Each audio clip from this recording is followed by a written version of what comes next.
Hello hi good morning. नमस्ते sir, good morning. आवाज आ रही है मेरी? हाँ जी सर, गुड मॉर्निंग। सुप्रभात सुप्रभात सुप्रभात।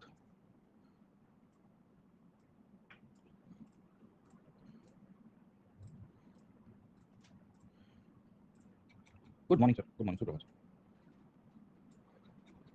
हाँ जी sir, good morning, good morning, good morning.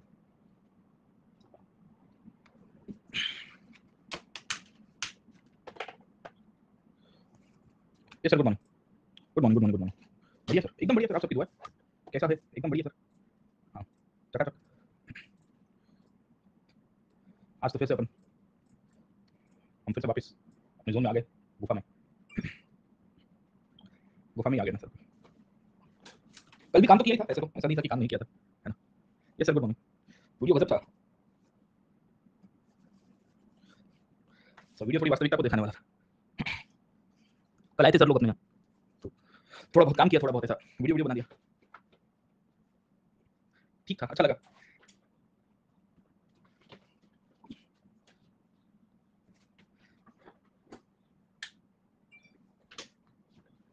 New लोग भी देख सकते हैं ना सर, ऐसा थोड़ी कि न्यू लोग नहीं देख। नए लोगों को तो खास देखना चाहिए कि वो यही गलती करेंगे जो अगले साल रिपीटर के रूप में वो रिवाइव करेंगे अपने आप को। समझे? समझ में आया कि नहीं? है ना? नए स्टूडेंट्स भी अगले साल फिर वही गलती ना दोहरा दे सर। तो हम तो आशा करते हैं कि बच्चे थोड़ा ध्यान रखें सर, है ना?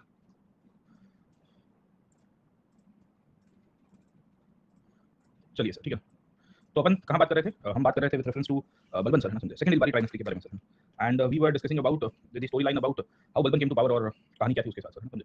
तो उसके रिलेटेड बलबन की आयरन एंड ब्लड पॉलिसी के बारे में कल हमने डिस्कस किया था। And we had also discussed about the Balban we can say contribution in the consolidation and why Balban did not focus upon expansion but he focus more on consolidation, है ना?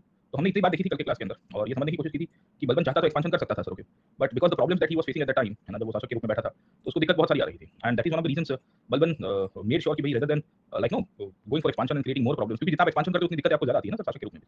आप जितना रायता फैलाओगे समझे नहीं समझे, तो उतनी दिक्कत आपको ज्यादा मिलेगी सर। जीवन में भी यही होता है sir, okay.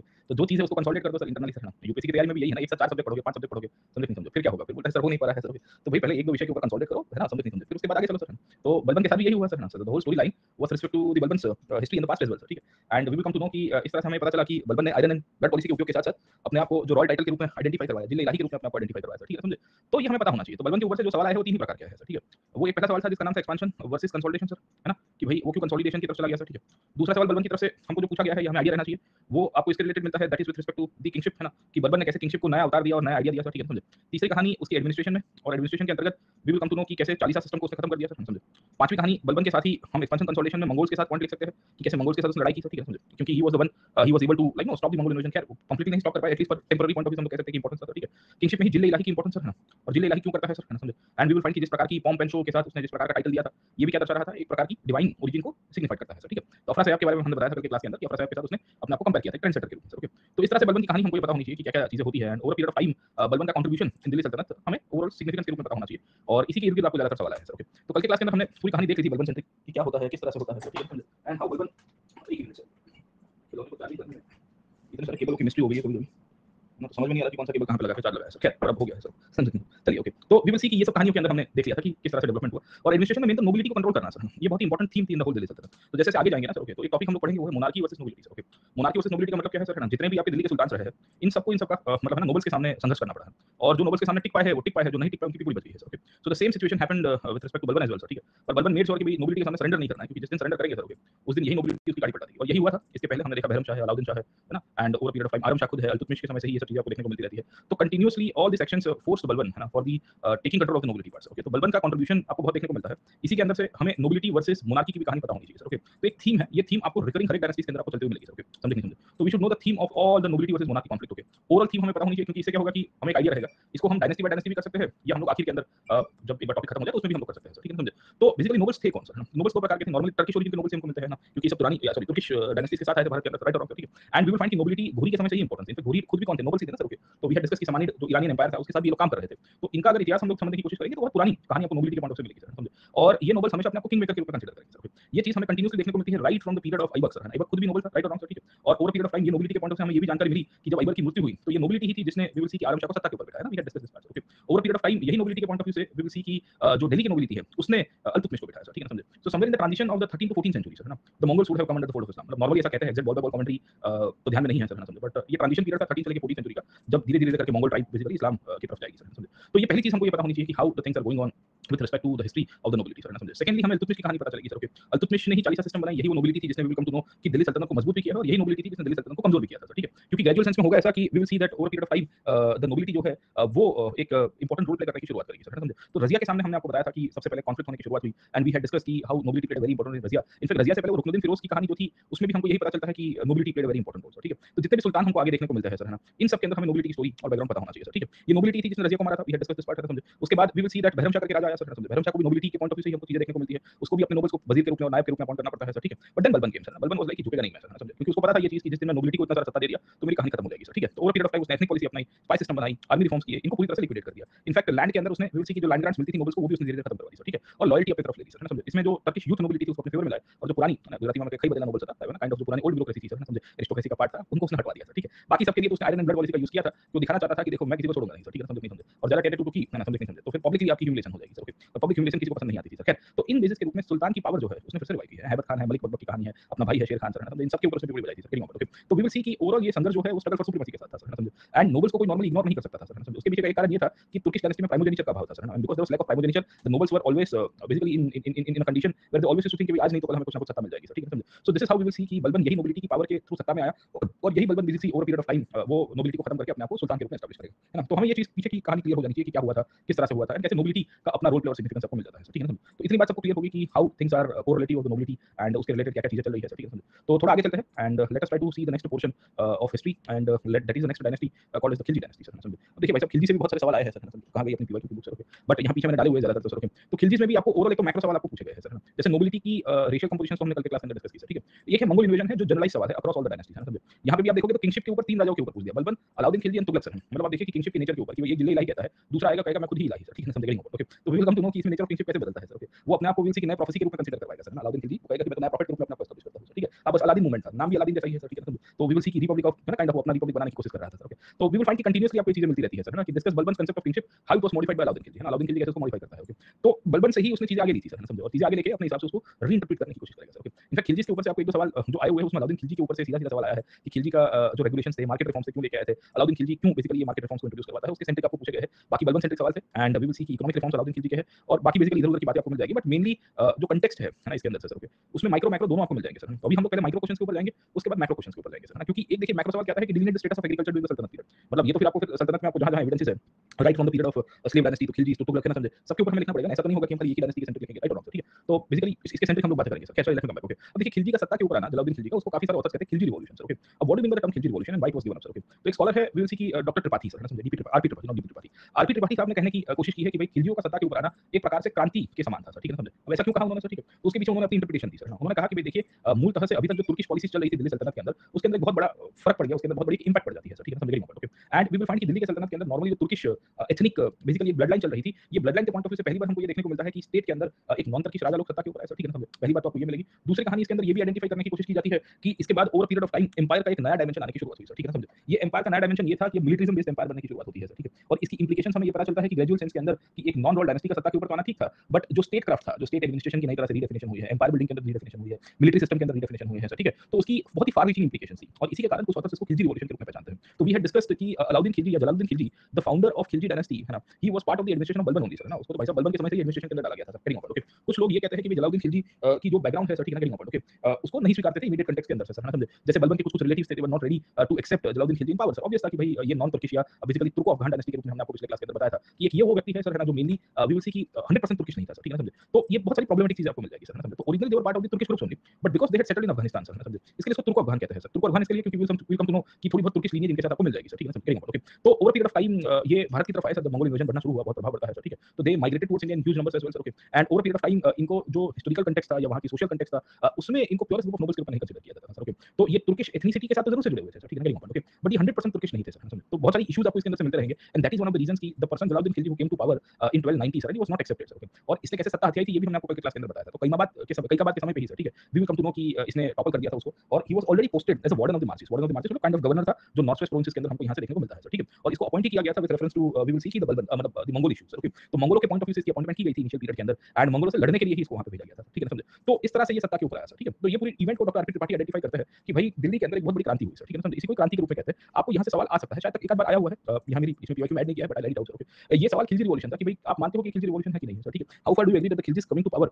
Jalaluddin Khilji assuming the throne of Delhi was a kind of a revolution sir, ठीक है? तो इसमें हमें हिस्टोरियोग्राफी का कॉन्टेक्स्ट ही पता होना चाहिए। इसमें आरपी त्रिपाठी साहब की कॉन्टेक्स्ट ही हमको हमारे प्रोमिनेंटली मिलेगी सर, ठीक है? और उसके पीछे का कॉन्टेक्स्ट ये है कि उस दौर के अंदर दिल्ली के आजू-बाजू में बेसिकली जो परिस्थिति क्रिएट हो रही थी, उसमें बहुत सारी चीजें निकल जाती है सर, ठीक है? नॉर्मली राजा लोग बहुत ही लॉयल्टी, डिग्निटी के ट्रेडिशन से या विल सी एक प्रकार से रॉयल फैमिली से निकल के आते थे, वो सब पूरी तरह से बदल गई थी सर, ठीक है? और ये ग्राउंड के लोग थे जो टॉप के ऊपर निकल के आए हैं सर, है ना? देवर पीपल जिनको प्रोलेटेरिएट के रूप में कंसीडर किया गया है। प्रोलेटेरिएट मतलब क्योंकि ये मूल तो थे तुर्किश अफगान लोग, ओके, पर तुर्किश में भी जो हायरार्की थी वो थोड़ी नीचे हुआ करती थी सर, वेरी इंपॉर्टेंट, ओके। तो वी विल सी कि over period of time because they were loyal to the state, है ना? They were loyal to the sultan और they were loyal to their immediate bosses, okay ना, at that time, so they were able to reach out to the top most position sir, very important, okay. And that is one of the reasons we will find कि India के अंदर एक बहुत बड़ी change हो जाती है in the political system and the political रियम as well sir, ठीक है, वेरी इंपॉर्टेंट, ओके। तो वी विल फाइंड कि इसकी कंसीक्वेंसेस बड़ी चीज होगी। पहली चीज तो ये होगी कि नॉन रॉयल फैमिली से, है ना, नॉन तुर्किश 100% फैमिली से व्यक्ति सत्ता के ऊपर आया सर, ठीक है। ओवर पीरियड ऑफ टाइम एक कॉन्क्वेस्ट का फेज शुरू होता है सर, ठीक है। वी विल आल्सो फाइंड कि अब दिल्ली सल्तनत मिलिट्री स्टेट के अंदर कन्वर्ट हो जाएगा, तो मिलिट्री स्टेट समझ में आता है सर, ठीक है। तो एक ऐसी व्यवस्था बनने की शुरुआत हो रही है जहां मिलिटरिज्म बेस्ड एम्पायर बनने की शुरुआत होगी सर, ठीक है, समझे? एंड वी विल फाइंड कि जो सिविल एडमिनिस्ट्रेशन है उसके ऊपर कम ध्यान रखा जाएगा। खैर थोड़ा बहुत खिलजी करते हैं, तो अलाउद्दीन खिलजी की कहानी आपको मिलती है सर, ठीक है। वी विल आल्सो सी कि जो तुर्किश क्लास जिसने स्टेट क्राफ्ट के अंदर अपना रोल प्ले किया था सर, ठीक है, उनकी रोल कम हो जाती है और काफी लोग ये कहते हैं कि तो हिंदुस्तानी मुसलमान का एक विद्रोह था जो तुर्किश हेजेमनी के सामने था सर, वेरी इंपॉर्टेंट, ओके। क्योंकि अभी तक एक वो थी काइंड ऑफ नोशन हुआ करती थी कि जो मोनार्की है या काइंड ऑफ शासन व्यवस्था है सर, ठीक है, वो प्रिविलेज क्लास की है। एक सूडो बिलीफ सिस्टम आपको यहाँ से देखने को मिलती है सर, ठीक है, कि भाई राजा जो है वो कैसा होगा, तुर्किश होना चाहिए सर, ठीक है, वेरी इंपॉर्टेंट, ओके। अब ये हो रहा है कि कॉमनर मतलब एक सामान्य व्यक्ति जो है सर, है ना, समझे? वी विल सी कि वो सत्ता के ऊपर आया था और कॉमनर व्यक्ति एक सत्ता के ऊपर आने की कहानी जो थी वो किसी को पच नहीं रही थी। इनफैक्ट खिलजीस में ही आपको पहली बार ये भी देखने को मिलता है कि ये तो चलो इनफैक्ट है ना तुर्को अफगान था, पर खुसरो तक आते-आते पहली बार हिंदुस्तानी ओरिजिन का व्यक्ति या हिंदुस्तानी मुसलमान जो है वो सत्ता के ऊपर आ रहा है सर, ठीक है ना, समझे? तो अभी तक वी विल सी कि खाली और खाली बाहर से आए हुए खुसरो साहब बेसिकली हिंदुस्तानी मुस्लिम था सर, ठीक है, समझे? And we was the first और सेकंड जनरेशन मुसलमान सर, ठीक है, समझे? एंड उस पीरियड के अंदर उसकी सत्ता के ऊपर आना बड़ी प्रोमिनेंट बातें आपको यहाँ से दिखती है हिस्टोरिकल कॉन्टेक्स्ट के अंदर कि भाई एक तुर्किश डायनेस्टी की जो हेजेमनी है सर, ठीक है ना, समझे? वो पूरी तरह से खत्म हो जाती है सर, वेरी इंपॉर्टेंट, ओके। जो ब्लू ब्लड का कांसेप्ट था कि राजा तो बेसिकली एक ही डायनेस्टी से एक ही ओरिजिन से होना चाहिए, वो भी इन्होंने खत्म करवा दिया था सर, ठीक है ना, समझे? तो इस तरह से मिलिट्री एस्पेक्ट की भी शुरुआत हुई सर, है ना। तुर्किश लोग इनको मानते नहीं थे सर, ठीक है, समझे? क्यों नहीं मानते थे? क्योंकि ऑब्वियस था कि भाई ये व्यक्ति कैसे सत्ता के ऊपर आ गया सर, है ना, समझे? And that is one of the reasons we will see कि अब जलालुद्दीन खिलजी पावर के ऊपर तो आ गया कैसे भी करके sir, okay. But then we will see that over period of time इसके ऊपर कॉन्फ्लिक्ट चलती रहेगी सर, है ना। कॉन्फ्लिक्ट किस तरह से चलती है? वो थे बलबन के जो तुर्किश नोबल्स थे वो भी इनको मना करेंगे। वी विल साइमल्टेनियसली सी दिल्ली के जो लोग थे वो भी इसको मना करेंगे सर, ठीक है। एंड वी विल सी कि multiple problem Jalaluddin Khilji will be facing sir, है ना, समझे? तो जलालुद्दीन जब सत्ता के ऊपर आया इस दौर में वी विल सी कि दिल्ली सल्तनत या दिल्ली का सुल्तान खुद ही कमजोर था सर, ओके। एंड इसको बहुत सारे प्रॉब्लम्स फेस करने पड़ रहे थे सर, ठीक है। ये प्रॉब्लम्स में एक तो तुर्किश नोबिलिटी जो अमीर हुआ करते थे वो कह रहे थे कि लो बॉर्न अफगान है सर, ठीक है, समझे? इनको हम कभी ना स्वीकारें सर, ओके। बलबन के रिलेटिव्स भी मना कर रहे थे, जैसे उसमें से एक रिलेटिव आपको देखने को मिलता है मलिक छजू, है ना, वो बेसिकली ईस्टर्न इंडिया का गवर्नर भी था, है ना, उसने भी बगावत कर दिया था सर, ओके, कि बोले हम ना स्वीकारें इनको। दिल्ली के लोग भी अगर आप समझने की कोशिश करें इमीडिएट कॉन्टेक्स्ट के अंदर हमको यहाँ से पता चल रहा है कि ये अलाउ नहीं कर रहे थे कि तुर्किश लोग सत्ता के ऊपर आए सर, ठीक है, वेरी इंपॉर्टेंट, ओके। तो ओवरऑल या खिलजी लोग सत्ता के ऊपर आए सर, है ना, समझे? तो ओवरऑल स्थिति ऐसी हुआ करती थी कि जलालुद्दीन को समझ में आ गया था कि मुझे अपने आप को कंसोलिडेट करने के लिए थोड़ी सॉफ्ट पावर की जरूरत है सर, ठीक है, very important, okay. And we will see कि over period of time he will be portraying himself as a kind of a person who is trying to win over the hearts of the people sir, है ना। देखिए आप नए-नए सत्ता के ऊपर आए हो, आपको विरोध हो रहा है, तो एक चीज तो बड़ी क्लियर कट है सर, ठीक है, समझे? कि आप रातों-रात वी विल सी कि ऐसे कोई हार्ड स्टेप्स नहीं लोगे सर, ओके। इसको ये चीज समझ में आ गई थी सर, है ना, वेरी इंपॉर्टेंट, ओके, कि भाई मुझे अपने आप को थोड़ा सॉफ्ट पॉइंट ऑफ व्यू से दिखाना पड़ेगा सर, है ना। And that is one of the reasons we will see कि इसके लिए एक शब्द यूज किया गया है क्लेमेंसी किंग फिरोज, है ना। एक्चुअली इसका नाम क्या है? जलालुद्दीन फिरोज खिलजी सर, ठीक है। हम जलालुद्दीन खिलजी के रूप में कंसीडर करते हैं sir, okay. But we will see कि जलालुद्दीन फिरोज खिलजी को काफी सारे हिस्टोरियंस कहते हैं ये तो क्लेमेंसी किंग था। क्लेमेंसी किंग की कहानी क्या है सर, ठीक है, कि ऐसे लोग सर, है ना, समझ, वेरी इंपॉर्टेंट, ओके, जो उसके सामने विरोध कर रहे थे या उसको पता था कि ये लोग मेरे को परेशान कर पाएंगे सर, ठीक है, वेरी इंपॉर्टेंट, ओके, कि आई विल मेक श्योर कि मैं उनके सामने कोई भी हार्ड स्टेप्स नहीं लूंगा सर, है ना, समझे? क्यों? क्योंकि भाई देखो अगर मैं हार्ड स्टेप लूंगा तो मेरे साथ प्रॉब्लम हो जाएगी सर, वेरी इंपॉर्टेंट, ओके। तो इस तरह से हमें ये पता चलता है कि इसने 3-4 डिसीजंस लिए। पहला प्रॉब्लम था तुर्किश नोबिलिटी, राइट और रॉन्ग सर, है ना, समझे? सो उसने कहा कि देखो I don't want to remove you from administration and authority sir, ठीक है। आप जहां जो सेक्रेटरी के रूप में, डीएम के रूप में जहां-जहां पोस्टेड हो वहां पे चलते रहो सर, ठीक है ना, मुझे कोई दिक्कत नहीं है। खाली ऊपर का ढांचा बदला गया है, नीचे की ब्यूरोक्रेसी नहीं बदली गई है sir, very important, okay. Secondly we will come to know कि बलबन के रिश्तेदार इसमें एक मलिक खाजू था, मलिक छजू था। ये मलिक छजू जो था ये कारा का गवर्नर था मतलब ईस्टर्न इंडिया में सर, ठीक है। तो इसने पहली बार विद्रोह किया तो उसने उसको माफ कर दिया और कहा कि भाई चलो कोई बात नहीं, आप गवर्नर के रूप में कंटिन्यू रखिए, मुझे कोई दिक्कत नहीं है सर, ठीक है। दिल्ली के अंदर लोकल लोग बड़े विरोध कर रहे थे। उसमें बेसिकली दिल्ली का कोतवाल भी था फकीरुद्दीन, जिसने इसको बुलाया था सबसे पहली बार दिल्ली में, फिर उसको समझ में आया कि ये तो वी विल सी कि हमारे सामने पड़ गया। उसने कहा कि आप कंटिन्यू रखिए, मुझे कोई दिक्कत नहीं है सर, ठीक है ना, समझे? तो इनिशियल पीरियड में ही try to win over the people of Delhi sir, okay. And over period of time उसने क्लेमेंसी मतलब काइंड ऑफ लोगों को माफ करना शुरू किया जिसने इसके सामने ही विद्रोह किए थे सर, ठीक है, वेरी इंपॉर्टेंट, ओके। तो वी विल सी कि he was aware about this part कि ये लोग मेरे सामने विद्रोह करते रहेंगे और ये विद्रोह के चक्कर में देयर इज एवरी पॉसिबिलिटी कि भाई मुझे सेटल करनी पड़ेगी सर, ओके। तो पहले 1 डेढ़ साल में सर, है ना, for after coming to power he made sure कि he will not be taking any kind of hard steps, है ना। हार्ड स्टेप्स क्यों नहीं लेगी? क्योंकि प्रॉब्लम हो जाएगी सर, ठीक है, समझे? ग्रेजुअल सेंस में हमें ये पता चलता है कि ओवर पीरियड ऑफ टाइम उसने चीजों को बदला। ये बदलने की शुरुआत होती है 1290s के ट्रांजिशन के बाद से, ओके। अब जैसे मलिक छजू के बारे में मैंने आपको बताया सर, है ना, मलिक छजू ने पहली बार जब विद्रोह किया था, एक्चुअली ये बलबन का भतीजा था किशोर खान सर, है ना, उसके भाई का लड़का था और इसको बलबन ने ही अपॉइंट किया था सर, ठीक है, वेरी इंपॉर्टेंट, ओके। तो पहली बार जब इसने विद्रोह किया तो कहा गया कि कोई बात नहीं, हो जाती है गलती, बच्चे हैं सर, ठीक है, तुम विद्रोह कर लेते हो छोटा-मोटा, तुम वापस चले जाओ सर, ठीक है। 1 डेढ़ साल तक उसको सर्वाइव कराया गया सर, ठीक है ना, कि भाई चलो है ना, हमें कोई इश्यू नहीं क्रिएट करना है sir, okay. Over period of time जब सेकंड टाइम पे इसने विद्रोह किया और बहुत सारे इश्यूज चल रहे थे, तो हमें ये पता चलता है कि इसने फिर छजू को हटाया और छजू को हटाने के बाद अपने ही जमाई को सर, है ना, वी विल सी कि अलाउद्दीन खिलजी को अपॉइंट किया। अभी मैं आता हूं अलाउद्दीन खिलजी की कहानी। तो इस तरह से कारा के गवर्नरशिप के रूप में अलाउद्दीन खिलजी को अपॉइंट किया जाता है फ्रॉम 1291 ऑनवर्ड्स, है ना। और यही अलाउद्दीन खिलजी 1296 के अंदर सर, है ना, इनकी गाड़ी पलटाएगा एक आध दिन और फिर वो अपने सत्ता के ऊपर आता है सर, ठीक है, वेरी इंपॉर्टेंट, ओके। तो कहानी आपको पहले ये देखने को मिलती है। ये क्लेमेंसी किंग था, इसके पीछे का कारण ये थे। सेकंडली दिल्ली में उस पीरियड में लॉ एंड ऑर्डर को फिर से मतलब है ना स्प्रिंग थियरी के रूप में रिवाइवल हुआ। कैसे होता है कि बलबन ने जो iron and blood policy use की थी, बलबन की मृत्यु के बाद ये चोर लोग था सब, डाकू लोग, तो उनको मौज आ गया सर, ठीक है। बोले गया सुल्तान sir. So they came to know about this part कि अब सिस्टम अपने हाथ में आएगी फिर से सर। ओके,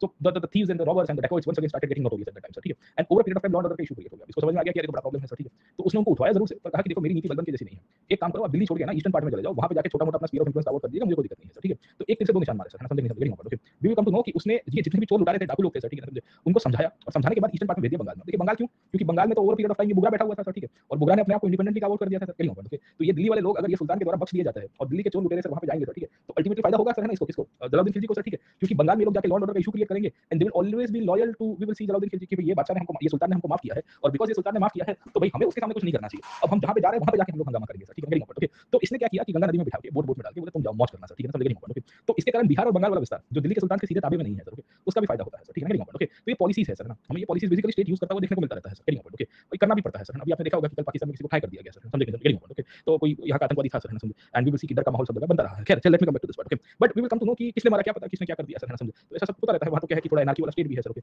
बट चीजें चलती रहेगी सर। खैर चल, let me come back to this part, okay. तो इस तरह की एक्टिविटीज को अंजाम देते हुए हमें ये भी पता चलता है कि जलालुद्दीन खिलजी ने विल सी की चीजों को बदला सर, ठीक है। ओवर पीरियड ऑफ टाइम हमें ये भी पता चलता है कि उस दौर के अंदर कुछ कुछ अमीर लोग थे, तुर्किश नोबिलिटी के लोग थे सर, ठीक है, समझे। इन सबका जलालुद्दीन खिलजी से मोह भंग हो गया, बोले यार ये तो कुछ ज्यादा ही लिबरल हो गया है सर, ठीक है, इतना लिबरल करने वाला सुल्तान नहीं चाहिए सर, ओके। तो उसने अमीरों को बुलाया, बोले इधर आओ ना, तुम्हारा जो प्लान है कॉन्स्पिरेसी ये सब हमें पता है सर, ठीक है, हरकतें सुधार दो वरना ठीक नहीं होगी सर, ओके। और लड़ना है तो पीछे से मत लड़ो, सामने से लड़ो। तो एक दिन इसने कोर्ट के अंदर अपनी तलवार फेंक दी सामने और खड़ा रह गया, बोले उठाओ और चलो लड़ लेते हैं सर, ठीक है, समझे। तो अमीरों का पाइप फट के फ्लावर हाथ में हो गया, बोले सुल्तान बिगड़ गया सर, ठीक है, बोले ये आपको काट देगा सर, ओके। अमीरों ने माफी मांग ली इससे सर, कि राजा आज के बाद ये नहीं करेंगे। राजा ने कहा कि चलो माफ करते हैं तुम्हें, सेकंड टाइम तुमको मौका दे रहे हैं और मलिक शाह जैसी हाल हो जाएगी सर, ठीक है, समझे। तो इस तरह से भी सी की उसने नोबिलिटी को धीरे-धीरे अपने फेवर में लिया सर, ओके। अब जब ये चीज बेसिकली कर रहा था तो काफी लोगों को ये सब चीजें पसंद नहीं आ रही थी सर, ठीक है, ओके। फिल्मी सीन था एकदम सर, नहीं होता कि आमने सामने लड़ो ना, पीछे से क्या विद्रोह करने की बात कर रहे हो सर, ठीक है। इसमें एक सूफी थे सीधी मौला सर। अब देखिए इस पीरियड के अंदर सूफियों की एंट्री हो चुकी है भारत में सर, ठीक है। So good number of Sufis have settled in India, जैसे कुतुबुद्दीन बख्तियार काकी मैंने दिल्ली में आपको बताया सर, ठीक है ना, वो चिश्तिया संप्रदाय से बिलोंग करते थे और चिश्ती ख्वाजा चिश्ती साहब अजमेर के अंदर स्थायी हो चुके थे सर, ठीक है। तो ये तब का दौर है जब ये सूफी संप्रदाय जितने भी है सर, ठीक है, समझे। उनमें एक सूफी थे सीधी मौला सर, ठीक है, समझ गए, ओके। सीधी मौला उस पीरियड में वी विल सी कि ये गंज शकर शाफी या सफरीउद्दीन गंज शकर करके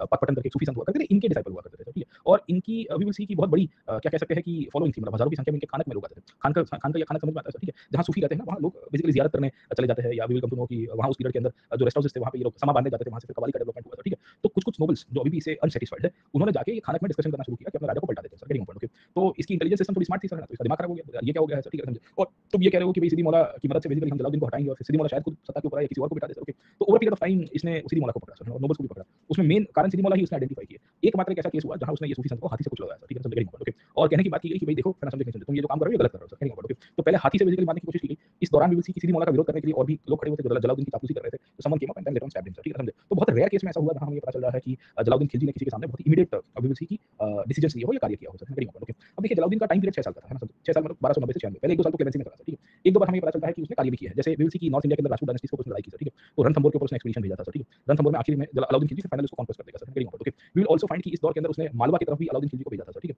तो वी विल सी कि because he had appointed Alauddin Khilji in the governor system of Kara, Alauddin Khilji was asked by Jalaluddin कि भाई तुम मालवा से लेके बाकी सारे विस्तार के ऊपर जाना सर, ठीक है, कहने की बात, ओके। तो इस पीरियड में अलाउद्दीन खिलजी एम्पायर बिल्डिंग का काम कर रहा था फॉर जलालुद्दीन सर, है ना, समझे, क्योंकि उसका जमाई भी था, उसका गवर्नर के रूप में भी था सर, तो दोनों की कहानी मिलती है। इन्हीं सब कंडीशन में अलाउद्दीन खिलजी विल सी कि देवगिर का कैंपेन करेगा, जिसके ऊपर अभी पढ़ते हैं सर, ठीक है। इसके साथ-साथ अलाउद्दीन खिलजी को उस दौर के अंदर मंगोलों को भी फेस करना पड़ा। देखिए तो मंगोल इन्वेजन 1240 से भारत में शुरू होगा। कब से होगा? 1240 में, और ये चलता रहेगा, चलता रहेगा, चलता रहेगा 1526 तक सर। क्यों? क्योंकि 1526 में ये तुर्को मंगोल डायनेस्टी का एक व्यक्ति राजा के रूप में निकल गया है, जिसका नाम था बाबर, समझे, है ना। तो फाइनली मंगोल बन के भारत में आ जाते हैं सर, ठीक है, समझे, तो मंगोल से मुगल बना, मुगल से मुगल बना, मुगल से मुगल बन गया सर, ठीक है, थोड़ा प्रोनाउंसिएशन में है। बट देन इवेंचुअली मंगोल्स का ट्रांजिशन मुगल के रूप में आ गया सर, ओके। तो ये चीज दर्शा रही है कि मतलब 1240 भी नहीं, इसके पहले भी आप चंगेज को देख लो तो 1220 के दशक में सर, ठीक है, 1220, ओके। तो वी विल सी कि 1220 से पहला इन्वेजन हुआ था, पर वो तो चंगेज का था, ठीक है। प्रॉपर इन्वेजन 1240 के दौर में हुआ सर।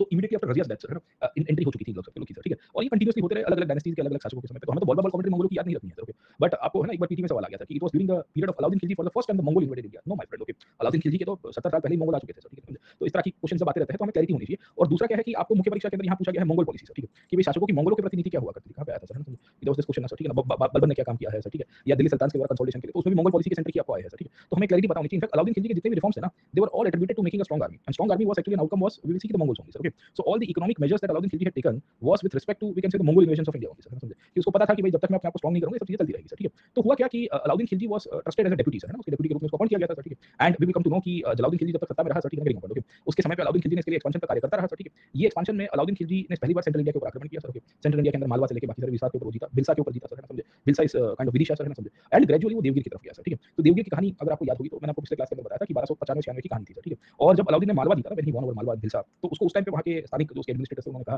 कि भाई देखिए वी विल सी ये जितने भी लोग हैं सर, ठीक है ना, साउथ इंडिया की जो डायनेस्टी है बड़ी रिच है सर, ठीक है। तो he decided to go to Deccan sir, है ना। So after basically winning over the central India, dominating over central India, he decided to go to Deccan. तो देवगिर के अंदर वो जाता है सर, ठीक है। देवगिर के राजा सेना डायनेस्टी की थी, यादव वंश है, सौना वंश के रूप में पहचानते हैं। उसमें रामचंद्र करके राजा थे सर, ठीक है। रामचंद्र के साथ इसकी लड़ाई हो जाती है sir, okay. And after he had a conflict, he had taken around 20,000 soldiers, okay, initially with him. और ये कॉन्फ्लिक्ट का परिणाम हमको ये देखने को मिलता है कि रामचंद्र हार गए सर, है ना, okay. And we will see कि इसका परिणाम ये हुआ कि अलाउद्दीन खिलजी बहुत पैसा लेके कमा के जाता है सर, ठीक है, समझे। अब देखिए कि यही कहानी जलालुद्दीन के टॉपलिंग पॉइंट के रूप में कंसीडर की गई सर, समझे, वेरी इंपॉर्टेंट, ओके। अब होता क्या है कि अलाउद्दीन खिलजी मालवा जीता, अलाउद्दीन खिलजी ने सेंट्रल इंडिया में डोमिनेशन किया सर, ठीक है, समझे। अलाउद्दीन खिलजी देवगिर तक चला गया था। तो किसी ने कहा कि यार सुल्तान तो दिल्ली में बैठा है, तुम ये सब उसके लिए लड़ाई कर रहे हो, तो तुम खुद ही सुल्तान क्यों नहीं बन जाते, है ना, समझे, समझे। तो अलाउद्दीन खिलजी को कहा जाता है सर, वेरी इंपॉर्टेंट, ओके, कि यार तुम सुल्तान के लिए इतना सारा काम करके दे रहे हो, तो it is you who should become sultan sir, है ना, समझे। Why you are working for someone else. तो अलाउद्दीन ने कहा कि यार हमारा ससुर जी है सर, ठीक है ना, तो क्या हो गया है सर, ठीक है, ससुर जी हो गए तो यहाँ तो भाई भाई का नहीं रहता, ससुर तो बहुत दूर की बात है सर, वेरी इंपॉर्टेंट, कि जमाना ही ऐसा है कि भाई भाई का नहीं रहता, ससुर जमाई तो बहुत दूर के रिलेशन हो जाते हैं ना सर, वेरी इंपॉर्टेंट। तो what he plan was that कि भाई let me do something big sir. So after winning over we will see of Devgira, या देवगिर जीतने के बाद अलाउद्दीन खिलजी ने प्लान किया कि मैं बेसिकली सुल्तान को खुश करूंगा और उसको टॉपल कर दूंगा सर, ठीक है, वेरी इंपॉर्टेंट। तो इस पॉइंट ऑफ व्यू से अलाउद्दीन खिलजी ने जलालुद्दीन को बुलाया, है ना, कि ससुर जी और सुल्तान साहब, है ना, मैं देवगिर जीत के आया हूँ और बहुत पैसा वैसा कमा के हम लोग आए हैं, तो एक काम करो, ये पैसे वैसे मैं आपको गिफ्ट देने के लिए एक जलसा कर रहा हूँ, आप यहाँ पे आ जाओ सर, ठीक है, वेरी इंपॉर्टेंट, ओके। नॉर्मली ये होता है कि tribute is to be given by the subordinate governor to the sultan. Here the sultan had personally gone to collect the tribute from the governor sir, है ना, समझे। सामान्य रूप में क्या होता है कि छोटा राजा या छोटा गवर्नर बड़े सुल्तान के वहाँ जाता है सर, ठीक है, very important, okay. But then we will come to know कि इस पॉइंट ऑफ व्यू से हमको ये पता चला कि ये जो जलालुद्दीन खिलजी है वो अपने जमाई को मिल गया। उसके पीछे के दो कारण थे, क्योंकि along with the governor of Kara Alauddin was also son in law sir, थोड़ा भरोसा भी था सर, very important, okay. And that is one of the reasons we will find कि ये सब चीजें इसके अंदर से की जाती है सर, ओके।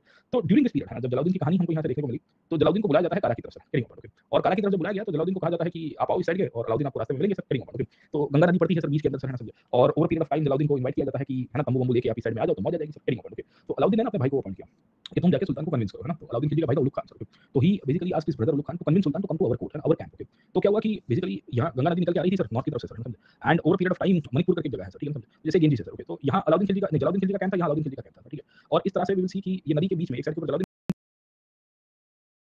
खिलजी खड़ा है, एक साइड के ऊपर अलाउद्दीन खिलजी खड़ा है, और यहाँ इसने पूरा तंबू डाल के सब जलसा वलसा रखा हुआ है। तो इसने अपने भाई को भेजा सर, ठीक है, कि एक काम करो तुम लोग जाके इसको कन्विंस करा के लेके आओ सर, है ना। तो जलालुद्दीन खिलजी के कुछ एडवाइजर्स थे जिन्होंने कहा कि राजा हम यहाँ तक तो आए हैं सर, ठीक है, समझ गए, ओके। बट अब इससे आगे हमको नहीं जाना चाहिए, प्रोटोकॉल ये कहता है कि भाई वो हमको लेने आएगा सर, ठीक है, समझे, समझे। और वो आके तो अलाउद्दीन ने फिर मैसेज पहुंचवाया, बोले देखो आपके लिए सब कुछ है सर, है ना, समझे। आप कहोगे शराब शबाब कबाब सब रखा हुआ है, बहुत पैसा है देवगिर से सर, ठीक है ना, लाखों करोड़ों रुपए हम लोग गोल्ड कॉइंस लेके आए हैं सर, ठीक है। तो जलालुद्दीन को लगा कि ये तो अपना ही है ना, इसको जाना चाहिए। अब बेसिकली गंगा नदी क्रॉस करने के लिए जो जहाज था उसमें बोट थी, 3-4 बोट थी सर, ठीक है। अब गिन के 2-3 जहाज के अंदर या 2-3 बोट्स के अंदर कितने लोग आ पाएंगे सर, ठीक है। तो very limited people of Jalaluddin Khilji were able to cross. Jalaluddin Khilji had come up with his huge army sir, है ना, but it was on the other side of Ganges, okay. But here we will come to know कि अपने ही followers ने मना किया जलालुद्दीन को, but he went to meet him with very limited number, and even when he went they were not armed, okay. Armed लोग क्यों नहीं थे, उसके पीछे का कारण हमको ये मिलता है कि उसको लग रहा था कि अपने ही बंदे हैं सर, है ना, समझे। और ये मिलने के लिए जा रहे हैं, जलसा करने हैं सर, है ना, जीत की खुशी का माहौल है सर, ठीक है। तो खुशी के माहौल में तो सब कुछ कहाँ होगा सर, ओके। तो Jalaluddin was able to cross it out. Alauddin Khilji आया, उसको मिलता है, गले लगता है सर, ठीक है ना, वेरी ओके। और उसी पीरियड के अंदर हमें पता चलता है कि अलाउद्दीन खिलजी ने एक कटार थी वो भी निकाली। अलाउद्दीन खिलजी के ही we will come to know कि एक और वो था सैनिक था सर, है ना, उसने तलवार निकाली। एंड वी विल सी कि इस कंडीशन के अंदर हमें पता चलता है कि उसको मार दिया गया सर, वेरी ओके। तो ये मूवी के अंदर भी दिखाया गया है सर, है ना, समझे। And over period of time जब आखिर का टाइम था सर, आखिर का टाइम का मतलब ये था कि it was when was last period sir, ठीक है। तो जलालुद्दीन ने कहा कि ये अलाउद्दीन ये तुम क्या कर रहे हो सर, ठीक है ना, समझ में आ गया था कि खत्म हो रहा है सर, वेरी ओके। तो पर सुल्तान को फटाक से पट से हेडशॉट मारा गया, हेडशॉट तलवार से था सर, ठीक है। और we will come to know कि है ना पूरी तरह से काट दिया गया सर, वेरी ओके। तो इस तरह से सुल्तान को मारा, सुल्तान के 2-4 इमीडिएट फॉलोअर्स थे, उन सबको निपटाया जाता है sir, very okay. And we will find कि over period of time Alauddin Khilji उसको मार के अब यहाँ पे अपने आप को एस्टैब्लिश करेगा सर, है ना। अब देखिए अलाउद्दीन खिलजी के लिए बहुत बड़ा चैलेंज था। चैलेंज किस तरह से था कि व्हाट टू डू नेक्स्ट, है ना। अभी देखो मलिक काफूर नहीं मिला है सर, ठीक है, मलिक काफूर की कहानी बाकी है। 1296 में आफ्टर किलिंग जलालुद्दीन सर, है ना, जलालुद्दीन को मारने के बाद सर, ठीक है, सवाल ये आता है कि अलाउद्दीन खिलजी अब आगे क्या करेगा सर, है ना, समझ गए, ओके। अलाउद्दीन खिलजी को डर था कि मेरे सामने विद्रोह हो सकता है। अलाउद्दीन खिलजी को ये भी डर था कि मेरे ही लोग या जलालुद्दीन की जो सेना है सर, ठीक है, समझे, वो सबकी सब बगावत कर मेरे अंदर भी बुआ हो सकती है सर, ओके। तो when he killed Jalaluddin sir, है ना, पहली काम उसने ये किया कि उसने over period of time we will come to know कि अपनी जो अथॉरिटी वो प्रूव की। दो चीजों से किया, एक तो डर के माहौल से और दूसरे लॉयल्टी के माहौल से सर, ठीक है। डर का माहौल ये किया कि उसने जलालुद्दीन खिलजी का जो चेहरा है, फुटबॉल जो है इतना ऊपर का पोर्शन, उसको पूरे अवध से लेके कारा वाला जो रीजन है सर, है ना, समझे, उन सब रीजन्स में उसने उसको पब्लिकली डिस्प्ले करवाया। मतलब आप देखिए sir, very okay. And you can imagine कि अगर कोई व्यक्ति अपने ही सुल्तान का चेहरा इस तरह से दिखा रहा है कितना क्रूर होगा, और लोगों के अंदर अगर आप समझने की कोशिश करिए कितना डर का माहौल आ जाएगा सर, वेरी ओके। तो over period of time we will see कि अलाउद्दीन खिलजी दिल्ली के ऊपर सीधा सीधा नहीं गया sir, and we will see कि ये कंडीशंस के अंदर जब वो दिल्ली की तरफ नहीं गया तो उसने ये ध्यान रखा कि पहले अपने एरिया के अंदर अपने आप को एस्टैब्लिश करो सर, वेरी इंपॉर्टेंट, समझे। So on one side he is trying to make himself independent, है ना, इंडिपेंडेंस इस तरह से। सेकंडली उसको अपने फेवर में लोगों को लेके आना था, वेरी इंपॉर्टेंट। तो उसने क्या किया कि जितने भी पैसे दिल्ली से उसने लूटे थे, दिल्ली देवगिर से जो लूटे थे, ये सबके सब बेसिकली पैसों को उसने डिस्ट्रीब्यूट करने का माहौल बनाया। तो उसकी आर्मी में जितने भी लोग थे ना सर, समझे, जैसे जलालुद्दीन आर्मी की लोग थे, अलाउद्दीन खिलजी की आर्मी में लोग थे सर, ठीक है, इन सबको उसने अपने फेवर में लिया और कहा कि देखो सुल्तान तो मर गया है, अब मैं सुल्तान के रूप में बैठूंगा सर, है ना, समझे। मैं आपको पैसा रिसोर्सेज जो भी चाहिए वो सब कुछ देने के लिए तैयार हूं सर, ठीक है, वेरी इंपॉर्टेंट। और मैं चाहता हूं कि आप मेरा फेवर करो, द चॉइस इज योर्स। अगर आप फेवर नहीं करोगे तो आपका भी फुटबॉल जैसा हाल कर दिया जाएगा। करोगे तो मैं आपको इतना पैसा देने के लिए तैयार हूं, आपको इतनी सत्ता देने के लिए तैयार हूं सर, वेरी इंपॉर्टेंट, ओके। तो इन कंडीशन में क्या आपको ये नहीं लगता है कि अलाउद्दीन खिलजी जो सत्ता के ऊपर आएगा उसको रेजिस्टेंस इमीडिएट कॉन्टेक्स्ट में ना ही जलालुद्दीन की सेना करेगी ना ही उसकी खुद की सेना करेगी। और दूसरा उसने जो डर का माहौल बना दिया था ये डर के माहौल के बाद तो कोई उसको रोकने वाला था ही नहीं सर, करेंगे ओके। तो इस कंडीशंस में हमें पता चलता है कि Alauddin Khilji was able to win over the people. अब जब ये चीजें हुई ना सर, ठीक है ना, अलाउद्दीन खिलजी जब ये कांड कर गया था सर, ओके, तो उस पीरियड में जलालुद्दीन की वाइफ को पता चल गया था ये सब चीजें, ये तो उल्टा हो गया सब कुछ सर, है ना, समझे। एंड जलाली नोबिलिटी को समझ में आया, ऊपर जो दिल्ली में बैठे हुए थे कि ये तो पूरी गेम हो रही है सर, है ना, समझे। तो जलालुद्दीन खिलजी की वाइफ ने अपने प्यार वो गेम चलनी शुरू कर दी। एंड देन उसने वी विल सी कि अपने बेटों को बुलाया और एक आध बेटे को सत्ता के ऊपर बिठा दिया कि तू बैठ जा, वो वहां से जमाई अपना क्लेम कर रहा है ना, फादर इन लॉ को मार के सर, ओके। अलाउद्दीन खिलजी को ये चीज समझ में आ गई है ना, तो इनिशियली वो दिल्ली गया नहीं कुछ महीनों तक। ये एक आध महीने का जो टाइम पीरियड था, उस पीरियड में उसने ईस्टर्न पार्ट को कंसोलिडेट कर दिया और सेना अपने फेवर में ले लिया सर, गेटिंग ओके। उसके बाद वो दिल्ली के तरफ जाने की शुरुआत करता है। And after going towards Delhi he made sure कि रास्ते में जितने भी एरियाज आए वहां पैसा डिस्ट्रीब्यूट करता जाए। किसके बाप का पैसा था, क्योंकि वो तो देवगिर का पैसा था, the money was from Devgir sir, okay, समझे। और जीते जीते जीते वो दिल्ली के अंदर एंटर करता है, तो हाथी के ऊपर बैठ के सर, है ना, तो यूं यूं करके पैसे उड़ाते हुए जा रहा है। तो जलाली नोबिलिटी जो बचे कुछ लोग थे जो जलालुद्दीन खिलजी की फैमिली से थे और उनके खास जो काइंड ऑफ मिनिस्टर्स लोग थे, उनको समझ में आ गया कि बेटा अपना कट गया सर, है ना, no one gonna support us out. Delhi की जनता को भी अब अलाउद्दीन खिलजी पसंद आने लग गया है, हमारे मंत्री लोग को भी अलाउद्दीन खिलजी पसंद आने लग गया है, और जो हमारे साथ खड़े हैं उनको मार दिया जाएगा सर, गेटिंग ओके। और इन कंडीशंस में हमें पता चलता है कि 1296 में अक्टूबर का महीना था, अलाउद्दीन खिलजी ने हाथी के ऊपर पूरा अपना जलवा बिखरते हुए एंट्री की सर, ना, रॉयल एंट्री उसकी होती है वहां पे सर, ओके। और रॉयल एंट्री होने के बाद वी विल सी कि वो सत्ता के ऊपर बैठा।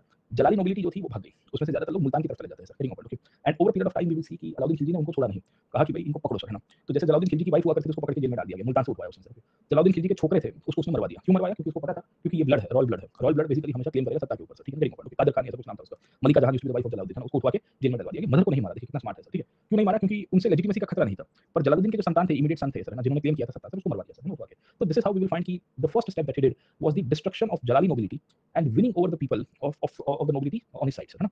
This winning over the nobility was done by two things, one was the monetary part, that is giving monetary incentives to them sir, है ना, समझे, उसको एडवांस में सैलरी देना, पैसा बांटना, सॉलिड पैसा बांटा था उसने सर, है ना, समझे। तो सब विटामिन एम के चक्कर में आ गए और डर का माहौल बनाया सर, है ना, बोले फुटबॉल खेले जाओगे सर, है ना। और वो देखिए कि उसने पूरे जलाली नोबिलिटी के साथ ये किया। तो जलालुद्दीन खिलजी की इमीडिएट फैमिली के साथ भी ये हुआ, उसके जितने भी मंत्री लोग थे उन सबके साथ भी ये हुआ सर, ठीक है। तो किसी की हिम्मत नहीं हुई कि इसके सामने अपन टैटू करे सर, गेटिंग ओके। सो और इसमें भी जलाली नोबिलिटी को भी इसने ऑप्शन यही दिया था सर, है ना, समझे, कि मेरे फेवर में आ जाओगे तो कोई दिक्कत नहीं है सर, है ना। तो कुछ कुछ लोगों की आंखें निकाल के गोटियां खेली उसने, ब्लाइंडेड कर दिया उनको सर, ठीक है, इनको जिंदा रखो, ब्लाइंड बना के घुमाते रहो बाजार के अंदर सर, है ना। लोग पूछेंगे कि इनको क्या हो गया, दिखाई क्यों नहीं दे रहा है सर, ठीक है। तो बोले सुल्तान के सामने पड़े थे सर, है ना, समझ गए ना सर, ठीक है। तो थोड़ा बहुत आपको डेमोंस्ट्रेशन करना पड़ता है सर, ठीक है। तो अलाउद्दीन खिलजी इस तरह से अपने आप को सत्ता में लेके आया सर, समझे। अब आप देखिए कि जिस परिस्थिति में ये व्यक्ति अपने आप को सत्ता में लेके आया है, आपको नहीं लग रहा है कि अब किसी को नहीं छोड़ेगा सर, ठीक है, समझे, गेटिंग ओके। तो किंगशिप को, हाँ, समझे, एक तरह से जो क्लेमेंसी के पीरियड से निकाल के फिर से रूथलेस किंगशिप बनाने का जो कार्य था वो अलाउद्दीन ने किया था। जलालुद्दीन के ऊपर आपको कभी सवाल नहीं आएगा, जलालुद्दीन का पीरियड एक ट्रांजिशन पीरियड है, पर आपको ये पता होना चाहिए सर, गेटिंग ओके। तो समझ में आ गया कि how Alauddin came to power and how the destruction of Jalaluddin Khilji took place, okay. तो जलालुद्दीन की तो कहानी आपको ज्यादा याद रखने की आवश्यकता नहीं है, मैंने आपको बताया कि मंगोलों का आक्रमण तब तक भारत में हो चुका था। इसने रणथंभौर के ऊपर भी कैंपेन किया था और इसने ही अलाउद्दीन खिलजी को अपॉइंट किया सर एज गवर्नर ऑफ कारा सर, ठीक है। यही Alauddin Khilji over period of time इसकी क्रांति करता है, उसको टॉपल कर देगा सर, समझे, गेटिंग ओके। तो we have discuss this part as well, okay. तो वी विल सी कि जलालुद्दीन खिलजी के समय से ही मिलिट्री फोर्स का यूज हुआ था, बट वी विल सी कि over period of time Alauddin जब सत्ता के ऊपर आया तो अलाउद्दीन ने सबकी पूरी बजा दी सर, समझे, कि भाई मेरे सामने पड़ोगे तो सबको चुन चुन के मारूंगा सर, गेटिंग ओके। तो ये पूरी स्टोरी थी अलाउद्दीन खिलजी की सर, समझे। तो होपफुली आपको ये समझ में आ गया कि कहानी क्या है सर, ठीक है, समझे। तो फिरोज का नेफ्यू था, नेफ्यू बेसिकली उसके भतीजे के रूप में था, इसका जमाई भी था सर, ठीक है। ओरिजिनल नाम तो कुछ और था, अली गुरशाह के रूप में आपको यहाँ से मिलता है sir, getting okay. And we will find कि जब खिलजी रिवॉल्यूशन हुआ तब से ही उसके साथ में था। इनिशियल पीरियड में हमें ये पता चलता रहता है कि ये व्यक्ति को जब अपॉइंट किया गया था तो सीधे गवर्नर के रूप में नहीं किया गया था सर, समझे। तो आमिर तुजुक करके उसकी एक पोजीशन हुआ करती थी। Aamir Tuzuk was kind of master of ceremonies, है ना, जो भी इनके यहाँ जो राजाओं की पॉम्प एंड शो होता था वहां से ये जुड़ा हुआ था सर, ठीक है। फिर छज्जू के रिवॉल्ट के बाद सेकंड रिवॉल्ट, जब छज्जू ने भी दो रिबेलियन किया ना, मलिक छज्जू ने, मैंने बताया, जो बलबन का भतीजा था सर, तो पहले विद्रोह में तो छज्जू को माफ किया था, कोई बात नहीं, तो कंटिन्यू करता रहे। सेकंड टाइम पे हमें ये पता चलता है कि फिर उसको हटा के अलाउद्दीन खिलजी को बिठा दिया गया। फिर भिल्सा एक्सपीडिशन हुआ, भिल्सा एक्सपीडिशन इसका पहला मिलिट्री या बड़ा एक्सपीडिशन के रूप में कंसीडर करते हैं सेंट्रल इंडिया में, मालवा में। और विदिशा का जो स्टेट है उसको डिस्ट्रॉय कर दिया गया। ओवर पीरियड ऑफ टाइम इसको अरीज मुमलिक बनाया गया। अरीज मुमलिक is actually kind of minister of war, है ना, दीवान अर्ज या दीवान अर्ज इज अ डिपार्टमेंट जिसे हम लोग बेसिकली वॉर डिपार्टमेंट के रूप में मानते हैं सर, समझे। ओवर पीरियड ऑफ टाइम उसको अवध से लेकर बाकी सारे स्टेट्स का भी इक्ता दिया जाता है और तभी इसने देवगिर के बारे में सोचा, ओके। अब देखिए कि मेनली अभी आपकी क्वेरी थी सर, समझे, जहां ये कहा जाता है कि we will come to know कि इसने देवगिर का जो कैंपेन किया था वो क्या सुल्तान की परमिशन से किया गया था सर, गेटिंग ओके। तो देखिए हमेशा एक चीज याद रखना कि द इक्तेदार्स were having kind of free hands in the expansion till the time they helped in the expansion of the kings in the state, okay, or to collect more revenue, है ना, तो they were not interfered by the king, okay. Secondly, Jalaluddin Khilji did not have any centralized administration, okay. तो it was but obvious, you will come to know कि जलालुद्दीन को सीधे सीधे knowledge, मतलब सीधी permission की कहानी आपको नहीं मिलेगी, और अलाउद्दीन खिलजी ऑटोनॉमस उसके अंदर से काम कर रहा था, समझे, गेटिंग ओके। तो वी विल सी कि इस कंडीशंस के अंदर से 1296 के बाद हमें ये पता चलता है कि इनिशियल कैंपेन के अंदर उसने बताया नहीं, लेटर पीरियड में उसने कहा कि देखो मैं जा रहा हूं सर, ठीक है। तो the initial campaigns were not clear sir, okay. In the later period we will see that he said कि मैं दक्कन की तरफ बड़ा कुछ काम करने जा रहा हूं सर, ठीक है। तो तब ये लड़ाई हुई और देवगिर के ऊपर उसने कैंपेन किया, तब जाके उसने इंफॉर्मेशन दिया कि देखो ऐसा कुछ हो रहा था सर, ठीक है। तो 1296 में ही केम बैक सर, समझे। एंड आफ्टर कमिंग बैक उसने कारा के अंदर उसको बुलाया कि भाई देखो मेरे पास बहुत सारा पैसा है सर, गेटिंग ओके। एंड इस तरह से 1296 के जुलाई के अंदर, है ना, बारिश का महीना था, गंगा उफान के ऊपर है सर, है ना, समझे। और इसमें जलालुद्दीन ने बोट क्रॉस की सर, और बोट क्रॉस करके आया तो सही, पर अलाउद्दीन राह देख के बैठा था कि, है ना, बुलाते हैं पर जाने का नहीं सर, है ना। तो इस तरह से वी विल फाइंड की कहानी पूरी तरह से बदलती है। मलिका जहान सर, है ना, the wife of Jalaluddin Khilji, उसने दिल्ली में अपनी गेम की सर, है ना। और दिल्ली में गेम में प्लान ये किया गया था कि उसने अपने ही बेटे को सत्ता के ऊपर बिठा दिया सर, गेटिंग ओके। इनफैक्ट उसने और भी बेटों को बुलाया सर, मुल्तान के अंदर उसके बेटे गवर्नर्स के रूप में थे सर, ओके। तो अलाउद्दीन खिलजी को समझ में आ गया कि अभी भी खिलजी नोबिलिटी और जो जलालुद्दीन की फैमिली है उसके अगेंस्ट में आ सकती है सर, ठीक है। तो उसने अपने खजाने वजाने खोल दिए सर, है ना। तो 2-3 महीने तक सॉलिड पैसा बांटा सर, है ना। इतना पैसा बांटा की बात मत करिए सर, ओके। दूसरा, जलालुद्दीन खिलजी का फुटबॉल था सर, है ना, उसका चेहरा उसके हाथ में था, तो उसने 2-3 महीने तक यहाँ पे घुमाया सर, ठीक है, समझे। कारा, इलाहाबाद, ये सब रीजन्स में, अवध में सर, है ना, आजू बाजू, मतलब, है ना, आप चल रहे हो हाथी के ऊपर से, उसको किसका फुटबॉल है, बोले वो जलालुद्दीन का है। बोला ऐसा दिखता था, देखो पहले के टाइम के अंदर तो पीपल कुड नॉट सी ना, चेहरा तो दिखता नहीं था सुल्तान कैसा दिखता है, खाली नाम ही सुना होता है। आजकल तो क्या है कि इंटरनेट और ये सब में तो we are able to identify कि हमारा सुल्तान कैसा दिखता है सर, ठीक है, कि डीएम कैसा दिखता है, सीएम कैसा दिखता है, पीएम कैसा दिखता है सर, ठीक है। पर आज से आप 100 साल पहले की परिस्थिति देख लीजिए सर, ओके। ये ऊपर के अधिकारी तो छोड़िए साहब, है ना, इवन कलेक्टर कैसा दिखता था लोगों को नहीं पता था। मेरा एक दोस्त बता रहा था, ब्यूरोक्रेसी का पार्ट है, कि ही मेट समवन, तो गाँव वाले से मिला था, बूढ़े चाचा से। तो चाचा कह रहे थे कि पहली बार हमने कलेक्टर को अपनी 60 साल की एज पे देखा, है ना? कलेक्टर बाहर भी नहीं निकलते थे पहले तो सर, ठीक है ना? Getting point. तो भाई ऐसी परिस्थिति है आपको मिलेगी सर, है ना? डिस्ट्रिक्ट एडमिनिस्ट्रेशन के अंदर भी। तो उनको खाली एक ही व्यक्ति पता होता है नॉर्मली सर, है ना? तो जो तहसीलदार होता है वो, या पटवारी अगर आपने सुना होगा सर, ठीक है? ये 1-2 पोजीशंस आपको मिलती है सर गेटिंग पॉइंट पे, बाकी तो किसी को कुछ पता नहीं होगा सर, क्या? तो इसने we will come to know कि आके ये कांड किया, और कांड के परिणाम स्वरूप हमें ये पता चलता है कि इसने अपने आप को एस्टैब्लिश करवाया सर, ठीक है ना? Getting point. So what he did sir, है ना? इसने जिस तरह से कांड किया, इसकी सिग्निफिकेंस हमें यहाँ से पता चलेगी सर, है ना? समझे? एंड देन ग्रेजुअल सेंस के अंदर सर, गेटिंग पॉइंट। इसने पैसे-वैसे बाँट के 2-3 महीने के बाद अक्टूबर में ये गया दिल्ली में सर, ओके? तो बाय दैट टाइम तो it became very clear sir, है ना? कि दिल्ली में इसके सामने कोई बगावत करेगा नहीं sir, no one's gonna rebel against Indian territory, getting point. तो कुछ-कुछ लोग मुल्तान भाग गए, वहाँ से भी पकड़वाया सर, है ना? समझे? मलिका जहाँ को पकड़ के जेल में डाल दिया गया। फिर ओवर पीरियड ऑफ टाइम ये कादिर खान जो था, मैंने आपको बताया था, ठीक है? उसको फिर पीओसी की हमें पता चलता है कि उसने पकड़ा और इनकी पैसे ले लिए सर, है ना? तो जितने भी जलाली नोबिलिटी थी ना सर, जलाली नोबिलिटी मतलब जो जलालुद्दीन खिलजी के साथ में थे सर, ओके? वहाँ से ही आपको अलाउद्दीन खिलजी की कहानी समझ में आ जाएगी सर, ठीक है? समझे? ये क्यों कहानी समझ में आ जाएगी? क्योंकि कंटीन्यूअसली हमें ये पता चल रहा था कि इसके बाद उसने ये चीज़ समझ ली कि अगर मैं, है ना? समझे?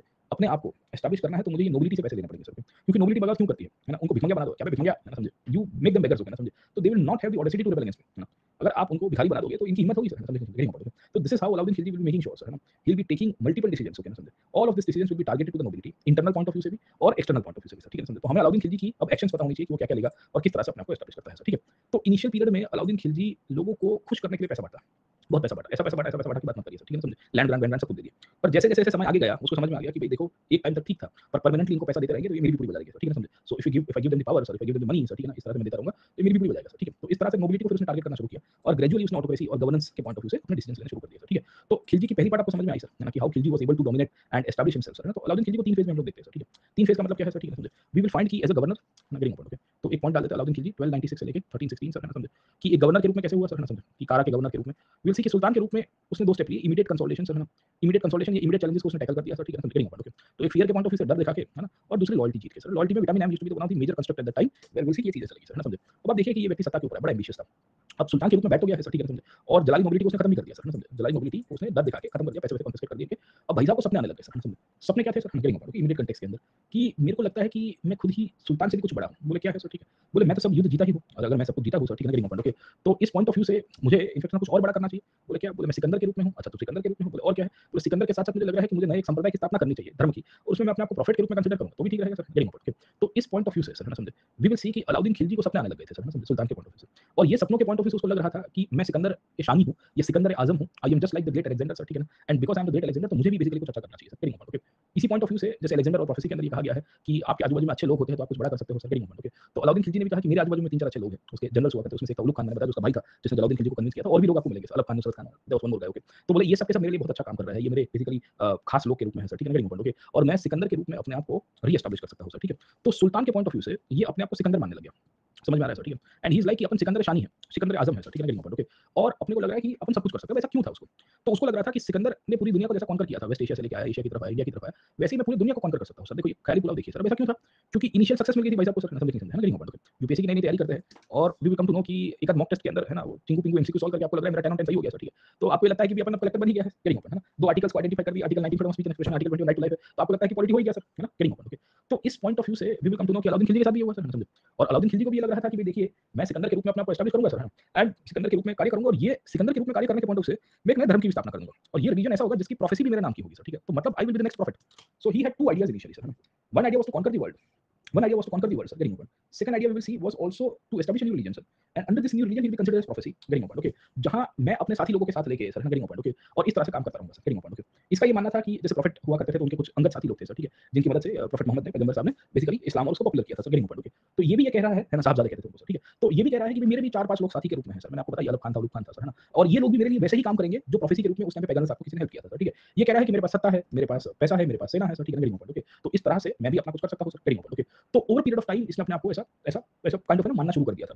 ये 2-3 कारण से आपको मिलेगा सर। इनिशियली देवगिर में सत्ता मिली, मालवा जीत गया, जलालुद्दीन को मार के उसने पूरा दिल्ली के अंदर काबू कर लिया। 1299 के आस-पास उसने गुजरात में पहला कैंपेन किया था सर, ठीक है? और इस पीरियड में गुजरात के कैंपेन में वो थोड़ा बहुत सक्सेसफुल रहा। यहाँ से पैसा-वैसा लूट के गया था और साथ-साथ मलिक कफूर उसको मिला था सर, ठीक है? अगर आपको याद होगा मलिक कफूर गुजरात से उसने उठाया था 1299 के अंदर सर, ठीक है? तो इनिशियल सक्सेस के अंदर कारा के गवर्नर के रूप में कंसेप्ट उसका सक्सेस, फिर मालवा का जीतना, मालवा के साथ-साथ देवगिर, और देवगिर के रूप में विल सी कि सुल्तान के रूप में उसने जिस तरह से कंसोलिडेट किया, एंड फाइनली विल सी कि 1299 के अंदर उसका जो गुजरात का फर्स्ट कैंपेन रहा, प्रोमिनेंट कैंपेन था, वो भी उसमें काफी सक्सेसफुल रहा। उस टाइम गुजरात में वाघेला डायनेस्टी थी। एक्चुअली गुजरात में 3 डायनेस्टीज़ है ना, चावड़ा, सोलंकी एंड वाघेला। तो Solanki had declined by that time sir, है ना? समझे? And over period of time Vaghela had come to power sir, है ना? तो करण देव करके एक राजा थे, गुजराती में हमारे क्या होता है, करण घेलो, है ना? घेलो मतलब थोड़ा पगला राजा था सर, ठीक है? और थोड़ा कमजोर भी था सर, गेटिंग पॉइंट, ओके? तो उसने गुजरात के ऊपर कैंपेन किया, and over period of time we will see कि उसने वहां से मलिक कफूर को भी उठाया, गुजरात से पैसा भी ठीक-ठाक कमा गया sir, getting point, okay? In fact Gujarat के राजा की ऐसी हालत हो गई कि गुजरात का राजा देवगिर भाग गया था। देवगिर मतलब जो अलाउद्दीन खिलजी ने पहली बार जीता था, वो वहां पे भाग गया होता है। ऐसी स्थिति थी गुजरात के शासक की सर, ठीक है? तो you can imagine this part sir, है ना? समझे? Getting point, okay? We will see that परिस्थिति उसके फेवर में थी सर, है ना, उसके फेवर में इस तरह से थी where we will come to know कि पैसा भी कमा रहा है, रिसोर्सेज भी कमा रहा है सर, ठीक है, और उसको गुजरात से एक अच्छा कमांडर भी मिल गया जिसका नाम था Malik Kafur sir, getting okay. तो वी विल सी कि इस तरह से हमें ये पता चलता है कि उसको बड़े फायदे हुए और इन सब के कारण इसको सपना आने लग गए थे सर, इनिशियल पीरियड के अंदर ही सर, गेटिंग ओके। वो कहता है कि भाई देखो लॉ एक ऐसी चीज है सर, कानून एक ऐसी चीज है,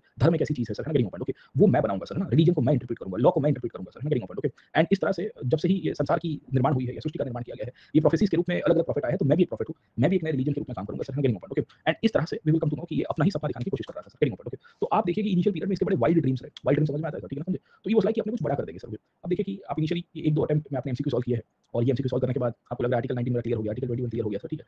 और उस टाइम पे आपको समझ में नहीं आया सर, है ना, समझे कि समझे कि भाई है ना, ये तो पॉलिटी का बेसिक्स है सर, है ना, समझे। और इसके अंदर जब डेप्थ में जाएंगे और पॉलिटी पढ़ने बैठोगे sir, there is every possibility कि इसके साथ बहुत सारे सवाल जुड़े हुए होते हैं जो आपने कभी सोचे नहीं थे। और अलाउद्दीन खिलजी के साथ भी यही हुआ।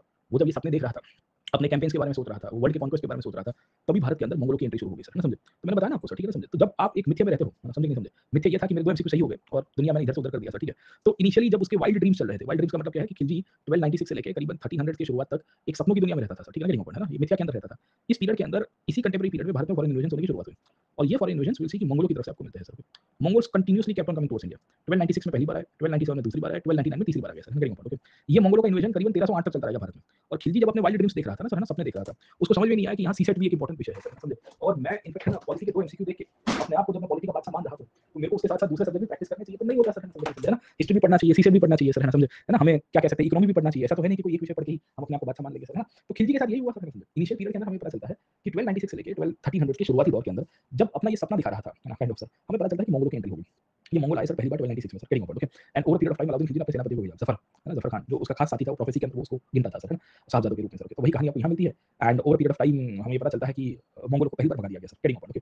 सेकंड टाइम अलाउद्दीन खिलजी 1297 में अभी तो दिल्ली में बैठा ही था और पता चलता है कि मंगोल फिर घुस गए सर, है ना। और इस बार ऐसे घुसे कि दिल्ली तक आ जाते हैं। Siri Siri used to the fort of Alauddin Khilji, Siri fort अगर आपको पता होगा, सीरी नाम का किला था सर, गेटिंग ओके। और कहानी ये चलती है कि मंगोल फिर घुस गए सर, है ना। At that time we will come to know कि अलाउद्दीन खिलजी ने फिर अपने कमांडर को भेजा and over period of time we will see कि अलाउद्दीन खिलजी मंगोल को थोड़ा भगा देता है सर, गेटिंग ओके। 1299 के ट्रांजिशन तक आते-आते हमें ये पता चलता है कि मंगोल इस बार 2 लाख की सेना लेके आए, है ना। पहले थोड़े कम बंदे आते थे सर, गेटिंग ओके। तो पहली बार ये सेकंड अटैक हुआ था तब कुछ हज़ार मंगोलों को उन्होंने पकड़ भी रखा था, but somehow will come to know कि मंगोल्स को फिर बख्श दिया गया, कुछ को मार दिया गया, ओके। तीसरी बार जब अटैक हुआ तो 2 लाख के आसपास मंगोल आए, कितने 2 लाख सर, है ना। और इस पीरियड के अंदर हमें ये पता चलता है कि वी विल सी कि मंगोलों ने आके इन्हें नाक में दम कर दिया सर, गेटिंग ओके। तो स्थिति ऐसी रही, ऐसी रही, ऐसी रही। तो अलाउद्दीन खिलजी बौखला गया, बोले ये क्या हो गया मेरे साथ, नॉट एक्सपेक्टेड था कि यार ये फिर से आएंगे, 2 बार तो इनको पकड़ के भेजा सर, समझे। और इस बार ऐसी स्थिति हो जाती है वी विल सी कि जहां मंगोल्स इनके घर में घुस गए हैं और हजारों की संख्या में आए हुए हैं। और इस पीरियड में उसका जो मेन ट्रस्टेड लेफ्टिनेंट है, जो बेसिकली जफर खान के रूप में था, वो भी मारा गया सर, है ना, इस कैंपेन के अंदर ही सर, गेटिंग ओके। तो वी विल सी कि मंगोल्स ने क्या किया सर, गेटिंग ओके। इस बार मंगोलों ने रास्ते में कोई भी लूटपाट नहीं की। इनका एक ही टारगेट था कि सीरी में पलटा दो गाड़ी से। नॉर्मली मंगोल्स क्या करते जब आते थे तो they used to plunder around the places, है ना, आके जला दो इन्हें, मिटा दो इन्हें, कहानी थी। This time the Mongols decided direct to take over Delhi, समझे। और तब हमें ये पता चलता है कि we will come to know कि अलाउद्दीन खिलजी को क्लिक हुआ कि यार ये तो गलती हो गई हमारे से sir, getting okay. We will see कि उसने जफर भाई को भेजा तो था, जफर भाई मारे गए, अलाउद्दीन खिलजी को दुःख भी हुआ, अलाउद्दीन खिलजी को खुशी भी हुई सर, है ना। क्यों होता है वी विल सी। दुःख इस बात का हुआ कि जफर मर गया, है ना। खुशी इस बात की हुई कि जफर मर गया। क्यों? क्योंकि विल सी कि जफर खान शायद तक उसके सामने गाड़ी पलटा सकता था, मंगोलों की मदद से अगर वो वहां पे डिफेक्ट कर जाता या नोबिलिटी को अपने फेवर में ले लेता तो there is every possibility sir, getting okay. तो एक साइड के ऊपर खुशी भी होती है, एक साइड के ऊपर दुःख भी था सर, समझे। क्योंकि जफर खान पहले 2 बार मंगोलों को डिफीट कर चुका था। तीसरी बार जफर खान ये मंगोल कॉन्फ्लिक्ट में उसको जब लड़वाया गया तो ये मर गया सर, ठीक है। तो over period of time Alauddin Khilji को ये चीज समझ में आ गई थी कि मेरे को कुछ करना पड़ेगा सर, समझे। And I need to make sure कि इसका कोई सॉल्यूशन लाना पड़ेगा लॉन्ग टर्म के रूप में सर, समझे। तो over period of time Alauddin Khilji को दिल्ली का एक कोतवाल मिलता है सर, ठीक है ना, समझे। अलाउद्दीन मुल्क नाम था उसका। और कोतवाल ने उसको एक टाइट स्लैप मारा फटाक करके सर, इन शॉर्ट मतलब उसको नींद से उठाया सर। बोले ये सब सपनों में से निकलो, पहले पहले कम टू रियलिटी सर, है ना, समझे। रियलिटी ये है कि तुम्हारी जो सिस्टम है वो कमजोर है। तुम्हारे यहाँ एक नहीं, 2 नहीं, 3-3 बार मंगोल आ गए हैं। अभी भी तुम आर्टिकल 19 और 21 के इंटरप्रिटेशन से बाहर नहीं निकले हो। अभी तो आर्टिकल 32 पढ़ोगे या 226 पढ़ोगे, रिट कौन इश्यू कर सकता है वो भी समझ में नहीं आएगा तुम्हें सर, है ना। किसके सामने इश्यू होता है वो भी समझ में नहीं आएगा सर, ठीक है, समझे। है ना, तो बहुत दूर की बात है कि तुमको पॉलिटी आ गया है सर। अभी तुमने सीसेट नहीं देखा है, ना ही ऑप्शनल देखा है सर, ठीक है। तुम जिस विषय के पीछे इतना पगला जाते हो सर, है ना, उसमें से कुछ आएगा नहीं क्योंकि ऑप्शनल ही है जो आपका सिलेक्शन लेके आएगा सर, ओके।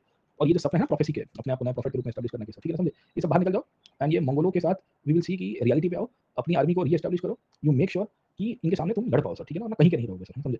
तो over period of time Alauddin Khilji realized this part. क्या बोले, बात तो सही की सर, है ना। देखो लाइफ में ऐसे लोग होने बहुत जरूरी है सर, समझे। वेरी इंपॉर्टेंट, जो आपको सही आईना दिखाए। आप कोर्ट के अंदर बैठे रहोगे और आपके गुणगान गाने वाले लोग ही मिलते रहेंगे सर, आपको लगेगा सब बढ़िया चल रहा है ना। हम लोग कभी-कभी कतराते हैं सर, ठीक है ना, समझे। सबका विचार क्या अलाउद्दीन खिलजी जैसा है सर, ठीक है, वेरी इंपॉर्टेंट। अलाउद्दीन खिलजी जैसा विचार मतलब कहानी यही है कि सब अपने-अपने कंफर्ट ज़ोन में है। तो लोग ऐसे लोगों को ज़्यादा प्रेफर करते हैं, इंडिविजुअल्स व्यक्ति, कि जो उसके गुणगान गाए और वाह-वाही खाए सर, समझे।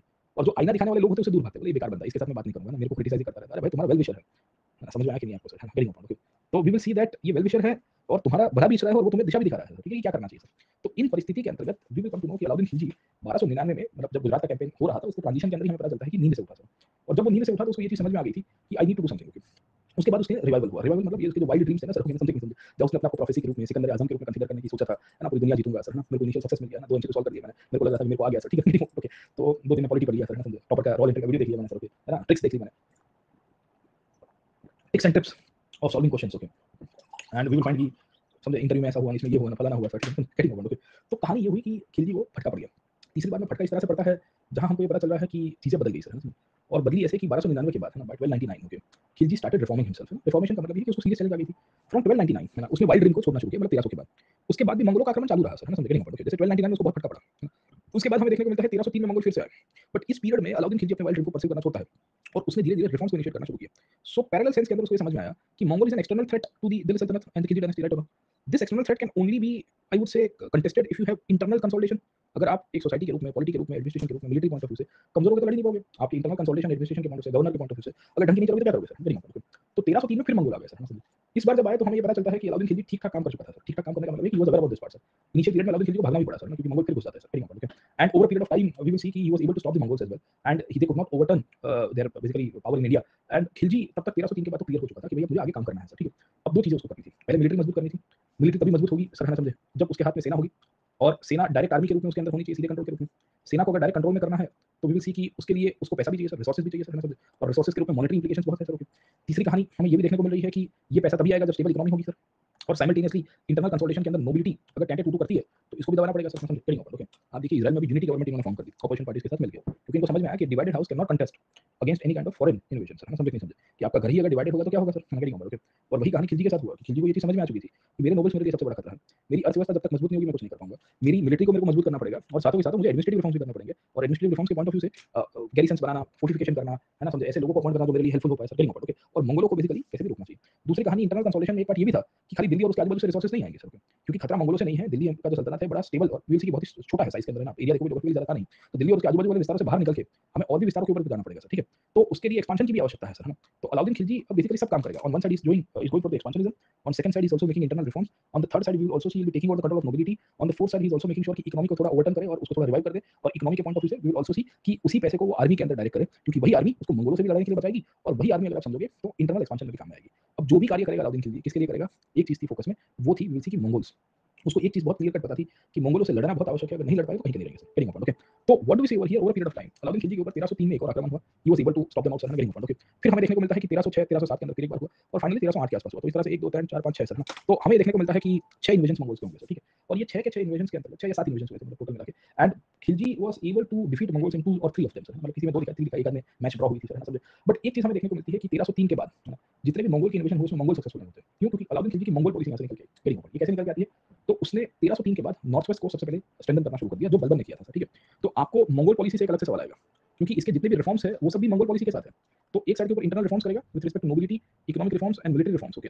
और तीसरी साइड के ऊपर मंगोलों के सामने एग्रेसिव ऑफेंसिव करने की कोशिश करेगा, जहां उसने नॉर्थ वेस्ट इंडिया को कंसोलिडेट कर दिया। So he was not that much aggressive, but he made sure कि the entry gate of the Mongol should be stopped. Entry gate क्या था? पंजाब, है ना, पंजाब से ऊपर वाला विस्तार, तो खैबर पख्तूनख्वा जिसे पेशावर के रूप में हम लोग आज के रीजन में देखते हैं। तो वहां क्या करेगा सर, ठीक है ना, समझे। तो उसने फ्रंटियर एरियाज को पहले टारगेट किया, ये फ्रंटियर में फोर्ट्स बनाए, फोर्ट्स और गैरिसन्स का निर्माण कराया और over period of time we will see कि वहां पे एक नई आर्मी को रेज किया सर, ठीक है ना, समझे। और कहा कि भाई देखो ये डायरेक्ट कंट्रोल में है, मेरे अंडर में है, मिलिट्री रिफॉर्म्स के अंतर्गत इनको वी विल सी कि मैं अपॉइंट करूंगा सर, वेरी इंपॉर्टेंट, ओके। इसके लिए उसने एक स्पेशल गवर्नर को अपॉइंट कर दिया, वार्डन ऑफ द मार्चेस के रूप में पहचानते हैं। ये वार्डन ऑफ द मार्चेस में ओवर पीरियड ऑफ टाइम गाजी मलिक निकल के आया, वही गाजी मलिक जो गयासुद्दीन बिन तुगलक का टाइटल देगा 1325 या 1320 में सर, है ना, समझे, वेरी इंपॉर्टेंट, ओके। तो वी विल फाइंड कि he sent his special officials to win over the regions of north west frontier sir, ठीक है। And that is one of the reasons we will see कि उसने मलिक कफूर को, गाजी मलिक जैसे लोगों को अपॉइंट किया और फिर मंगोलों को वी विल सी कि लड़ने की शुरुआत की सर, ओके। ये लड़ने के पॉइंट ऑफ व्यू से मंगोलों को पकड़ पकड़ के हाथी के नीचे कुचला देता था, तो डर का माहौल तो बनाना ही था, उसको पता था ये सब चीजें, very important, okay. Over period of time मंगोलों को प्रिजनर्स ऑफ वॉर बनाया सर, है ना, समझे। एंड वी विल सी कि बड़ी मात्रा में मंगोलों को पकड़ के जब आखिर के इन्वेजन हुए ना सर, उसमें इसको काफी सक्सेसफुल किया सर, वेरी इंपॉर्टेंट, ओके। तो बाय एस्टैब्लिशिंग स्ट्रांग डिफेंस, है ना, स्ट्रांग डिफेंस लाइन का मतलब ये है कि by establishing lines of defence we will see कि he was able to check on the Mongol invasion.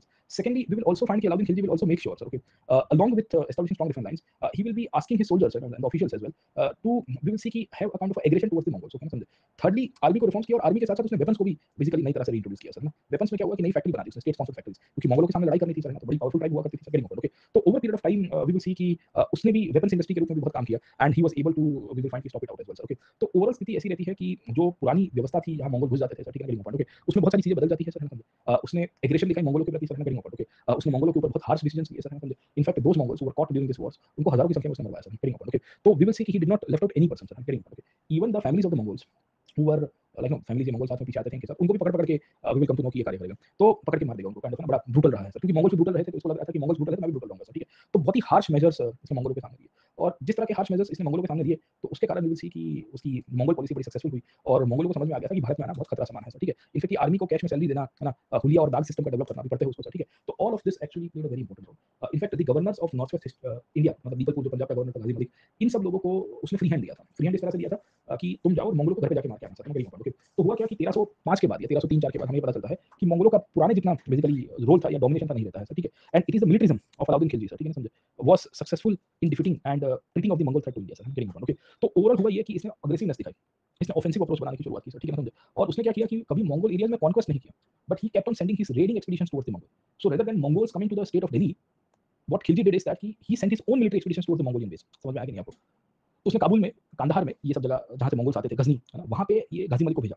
Initially एक बार मलिक कफूर गया था, उसके बाद गाजी मलिक को भेजा। Ghazi Malik basically warden of the marches के रूप में इतना स्पेशल गवर्नर के रूप में आया, जहाँ वो मंगोलों के ऊपर सरप्राइज अटैक करने लग गया sir, and that is one of the reasons the Mongols realize कि बेटा अपने नहीं देख पाएंगे sir, okay.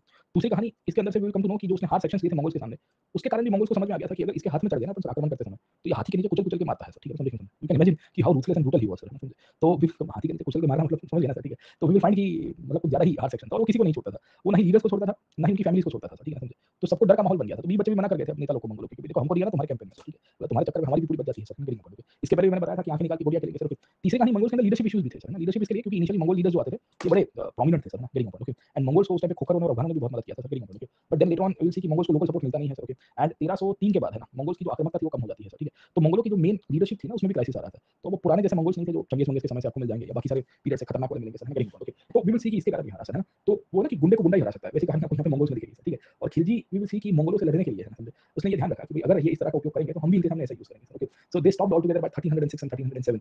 Bye the time the Mongols stopped, Alauddin Khilji had a free hand to dominate India internally and simultaneously go for multiple reforms in India sir, ठीक है, समझे। तो इस तरह से अलाउद्दीन खिलजी का इनिशियली 6-7 साल आपको यहाँ से पता चलना चाहिए सर, ठीक है। तो बड़े वाइल्ड एम्स थे इसके।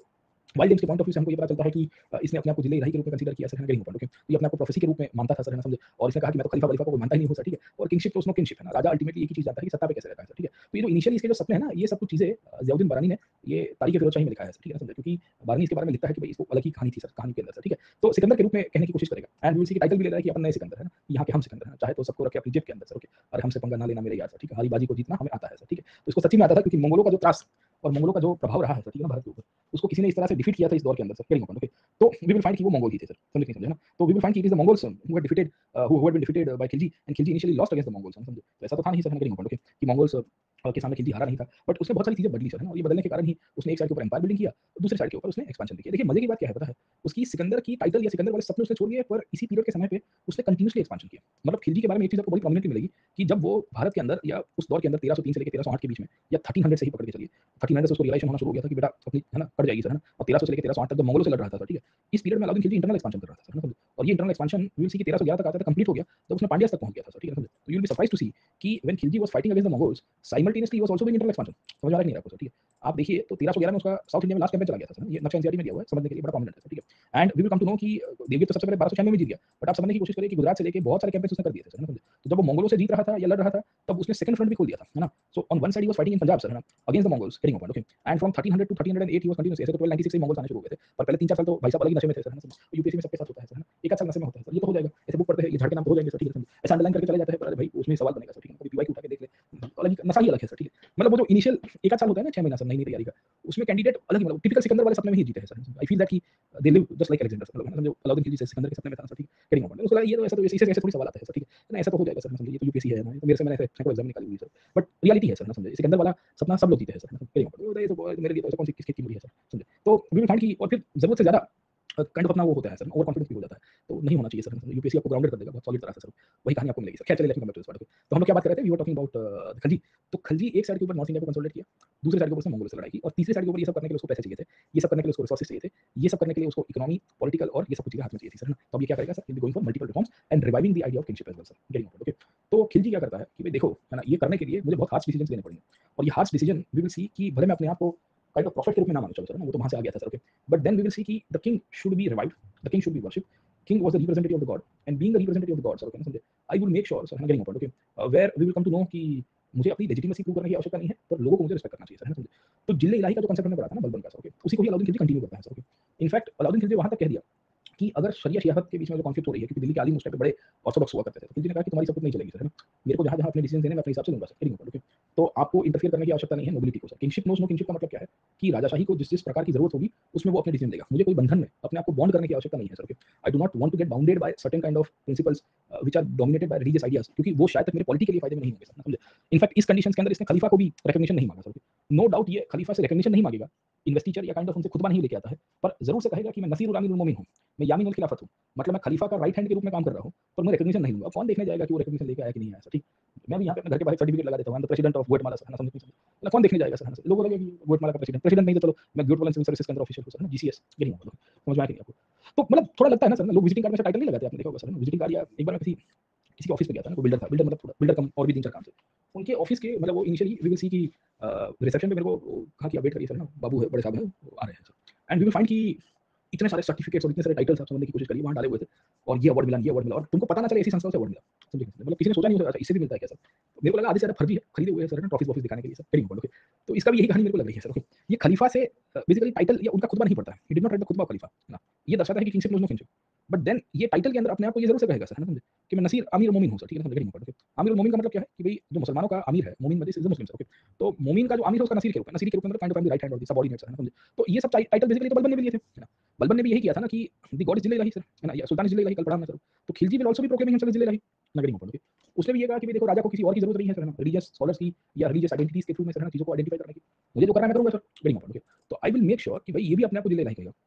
वो कहता है कि I do not know what is this lawful and unlawful, whatever I think is to be for the good of the state for the emergency. मुझे वही सोचना है जो राज्य के लिए ठीक हो, समझे नहीं समझे, गरी Mohammad, okay. And that I decree as for what may happen to me on the day of judgment that I know, कि भाई वो मैं देख लूंगा कि मेरे को क़यामत के दिन क्या होगा। नॉर्मली क्या होता है, आलिम लोग डराते थे, बोले तुम ये डिसीजन ले लो, ये अनइस्लामिक है। और इस्लाम में बेसिकली क़यामत डे है सर, है ना, कि आपका जब मृत्यु होगा, व्हेन यू डाई सर, है ना, समझे। तो आपका सब कच्चा चिट्ठा खोला जाएगा, और कच्चा चिट्ठा जब खोला जाएगा सर, है ना, कि आपने ये इस वर्ल्ड में क्या किया है, तो अदर वर्ल्ड में जाके आपको पनिशमेंट मिलेगी सर, ना। हेवन हेल का कांसेप्ट है, जन्नत जहन्नुम है, स्वर्ग नरक की कहानी है सर, ठीक है। तो इसमें उसको इनडायरेक्टली बोला जाता है कि तुम तो ये नरक में जाओगे, जहन्नुम में जाओगे सर, तुम्हारे कार्य जो है वो ठीक नहीं है sir. But then what this guys doing sir, ये क्या कह रहा है और ये क्या कर रहा है सर, करीम ओके। ये कह रहा है कि भाई देखो मेरे को कोई लेना देना नहीं है सर, करीम ओके। और क्यों लेना देना नहीं है, क्योंकि मेरे को कुछ फर्क नहीं पड़ता है सर, मैं समझ गई। सो वी विल फाइंड कि I am not be ready to accept the उलेमास एंड आलिम्स, ओके। वो कहता है कि भगवान ने सब कुछ दिया हमको सर, ठीक है। भगवान has given, God has given so many wisdom to the king, तो वो तो अपने हिसाब से चला देगा सर, है ना। तो मेरे को आलिम मुझसे सुनता ही नहीं है सर, है ना। आलिम लोग आके क्या उसको बोला ये गलत है, ये शरीयत के अगेंस्ट है, ये वो बोला, आगे जाओ सर, ठीक है। मेरे को खलीफा से भी रिकॉग्निशन नहीं चाहिए, मैं बोल देता हूँ अपने आप का खलीफा का सेवक, बहुत हो गया सर, ओके। मैं बोल देता हूँ सर, बट मैं उससे लेटर मांगने नहीं जाऊंगा, मैं खुद ही खलीफा हूं सर, ठीक है। तो इस तरह से हमें ये पता चलता है कि ओवर पीरियड ऑफ टाइम एक साइड के ऊपर दबदबा किया, दूसरी साइड के ऊपर हमें ये पता चलता है कि उसने बहुत सारे लोगों को मारा। न्यू मुसलमान कौन से, मंगोल मुसलमान जो भारत में स्थायी हुए थे उनको मारा। बलबनी नोबल से, जलाली नोबल से उनकी सर्विस कर दी सर, ठीक है। कुछ लोगों को अपने फेवर में लेके आ गया सर, चलो कोई बात नहीं सर, ओके। तो किंगशिप की नीति इसकी थोड़ी अलग थी, समझे नहीं समझे ना। और इसका मानना था कि I am the state and my word is the law, है ना, कि मैं ही राज्य हूँ और मेरे वचन ही शासन है सर, है ना। वो लुई 14 अगर आपको पता होगा फ्रांस में कहता है, राजमाता शिवगामी देवी कहती है सर, ठीक है। तो वैसी कहानी है, दर्शाने की कोशिश करेगा, दिखाएगा जरूर से सर, है ना, करेंगे ओके, कि मैं इस्लाम को मानता हूँ sir, okay. But then simultaneously we will also find कि प्रैक्टिकली अपना काम करता है। वो अपने आप को दिल इलाही भी मानता है। काफी लोग कहते हैं कि वो अगेंस्ट इस्लाम, ऐसा भी नहीं था, but his interpretation of Islam and religion was quite different sir. तो वो काजियों के साथ कॉन्ट्राडिक्ट नहीं करता, बट डिसीजन प्रैक्टिकल लेता था। खलीफा के पॉइंट ऑफ व्यू से मैंने आपको बताया कि वो टाइटल ले लेगा सर, नहीं होगा, okay. But then we will see कि प्रैक्टिकली अपने हिसाब से शासन करेगा। वो क्यों लेटर लेने नहीं गया खलीफा, रिकॉग्निशन की क्या आवश्यकता है, यहाँ लिख देते लोग मान लेंगे, समझ। खाली टाइटल लिख देगा तो भी लोग मान लेंगे, खिलजी ने किया तो सही होगा सर, नहीं होगा, ओके। जैसे मैं लिख दूंगा पीएचडी हिस्ट्री सर, आप 99% लोग मान लेंगे, मास्टर हिस्ट्री पढ़ा था, पीएचडी तो लग रहा है, it's as simple as it can get ना सर। लेजिटिमेसी लानी है, मैं लिख दूंगा प्रतीक नायक पीएचडी, डॉक्टर प्रतीक नायक कल से लिखना शुरू कर दूंगा। अगले 3-4-5 साल के लोग मान लेंगे, बोले नहीं हिस्ट्री पढ़ा रहा है इतने सालों से, मोटो भी हो गया, कौन सी यूनिवर्सिटी है ना, समझे। तो अपने, है ना, अपनी यूनिवर्सिटी से किया सर, कौन सी बोले अपनी यूनिवर्सिटी, कौन सी अपनी यूनिवर्सिटी, एपीएनआई सर, समझे, गेटिंग पॉइंट, ओके। कहां पे आया, बोलो मेरे घर पे आई है सर, ठीक। ऐसी चीजें मतलब, है ना, देखो प्रैक्टिकल है सर ये बंदा सर। जिले इलाही अपने आप को प्रोक्लेम करना, क्योंकि उसको पता था कि उस पीरियड में मंगोल से लेके इंटरनल बहुत सारे इश्यूज हो रहे थे। जिले इलाही प्रोक्लेम करने से दो फायदे होंगे ना इसको, गेटिंग पॉइंट, ओके। पहला फायदा ये होगा कि over period of time we will see कि उसके सामने कोई रिबेलियन नहीं होगी। जो चीज बलबन ने किया था वही हुआ ना सर, ओके, समझे। क्योंकि the moment you do over period of चीजें बदल जाएगी सर, ओके। तो किंगशिप में अलग-अलग प्रकार की टूल्स का यूज करना, है ना, समझे, गेटिंग पॉइंट, ओके। एम्बिशंस को दर्शाना, न्यू रिलीजन का पहले स्थापना करने की बात करनी, और ये सब चीजें आपको मिलती रहती है। और प्रोफेट मोहम्मद के जैसे साथी थे अबू बकर, उमर, उस्मान, अली सर, ठीक है, समझे। वैसे ये कह रहा है कि मेरे भी 4 साथी है ना, उलुग खान, जफर खान, नुसरत खान, अलग खान सर, ठीक है। और प्रोफेसी को जैसे प्रोफेट मोहम्मद को इन्होंने मदद की थी in the establishment of Islam, ये लोग भी मेरी मदद करेंगे सर, गेटिंग पॉइंट, ओके। और इस तरह से इनिशियली आके ये भाई साहब ने वी विल फाइंड कि अलग ही कहानी बताने की कोशिश करता है सर, गेटिंग पॉइंट, ओके। तो वी विल फाइंड कि I can with the help of this 4 friends establish a new religion and creed and the sword of my friends bring to all men to my adoption, समझे। इनकी तलवार की धार से ये सब चीजें मदद करेंगे। Through this my religion and that of my friends will remain among main last days, है ना, like the name of the profit and his friends, मतलब अलग ही दुनिया में। तो इन सब के चक्कर में भाई साहब ने काम भी करना शुरू कर दिया था सर। तो इनिशियल पीरियड के अंदर हमें ये पता चलता है कि अलाउद्दीन खिलजी ने वो सिकंदर सानी के रूप में काम करना शुरू कर दिया। And over period of time we will come to know कि वो दिल्ली में अपने आप को एस्टैब्लिश करने लग गया और कहा कि मैं दिल्ली को ऐसा बनाऊंगा जहां पूरी दुनिया भर के लोग आएंगे सर, ओके। बट ये सब चीजें करते करते मंगोल घुस गया सर, समझे। तो मैंने बताया ना सर, ठीक है, यही होता है सर, गेटिंग पॉइंट, ओके। और मंगोल जिस तरह से आया तो उसको समझ में आ गया कि बेटा पूरी बच जाएगी मेरी, कहीं का नहीं बचूंगा मैं सर, ठीक है। So then Khilji decided to go for reforms. In fact उसके लिए उसका मैंने बताया उसका कोतवाल था दिल्ली का, लाउल मुल्क, ओके, उसने उसको समझाया कि बोले भाई ये सब ठीक है, you need to pay attention to what is actually going on sir, है ना, समझे कि नहीं समझे? क्योंकि जिस तरह से मंगोलों ने आके तुम्हारे घर के अंदर है ना घुसखोरी की है, तुम कहीं नहीं बचोगे सर, है ना? और थोड़ी शराब चीज़ों से थोड़ा बाहर निकल जाओ सर, है ना? Getting point, okay? कि समझ में आया कि नहीं आपको कि जो चीज़ें कर रहे हो तुम सर, है ना, समझे? है ना? तो ये ठीक नहीं होगा सर, है ना? तुम्हारे चक्कर के अंदर तुम्हें बेसिकली चीज़ों को थोड़ा सुधारना पड़ेगा सर। इन सब इंटरवेंशन की कहानी है, इंटरवेंशन समझ में आता है सर, ठीक? देखो हम सब लोग बेसिकली ये सिकंदर शानी वाले फेज़ में एक दौर तो आता है सबके जीवन में सर, ठीक है? सबके जीवन में लगता है कि यही वास्तविकता तो यही होगा सर, ठीक है? समझे? Getting point, okay? बट ये सच्चाई नहीं होती है सर, है? तो एवरीवन नीड्स अलाउ मुल्क इन देयर लाइफ, समझ में आया कि नहीं आपको सर? अलाउ मुल्क जैसे लोगों को मिलना बहुत ज़रूरी है, क्योंकि आक्रमण होने के बावजूद भी आप समझने की कोशिश करिए कि आप उसको नहीं समझ पा रहे हो या आप उसको नहीं देख पा रहे हो सर, ठीक है? समझे?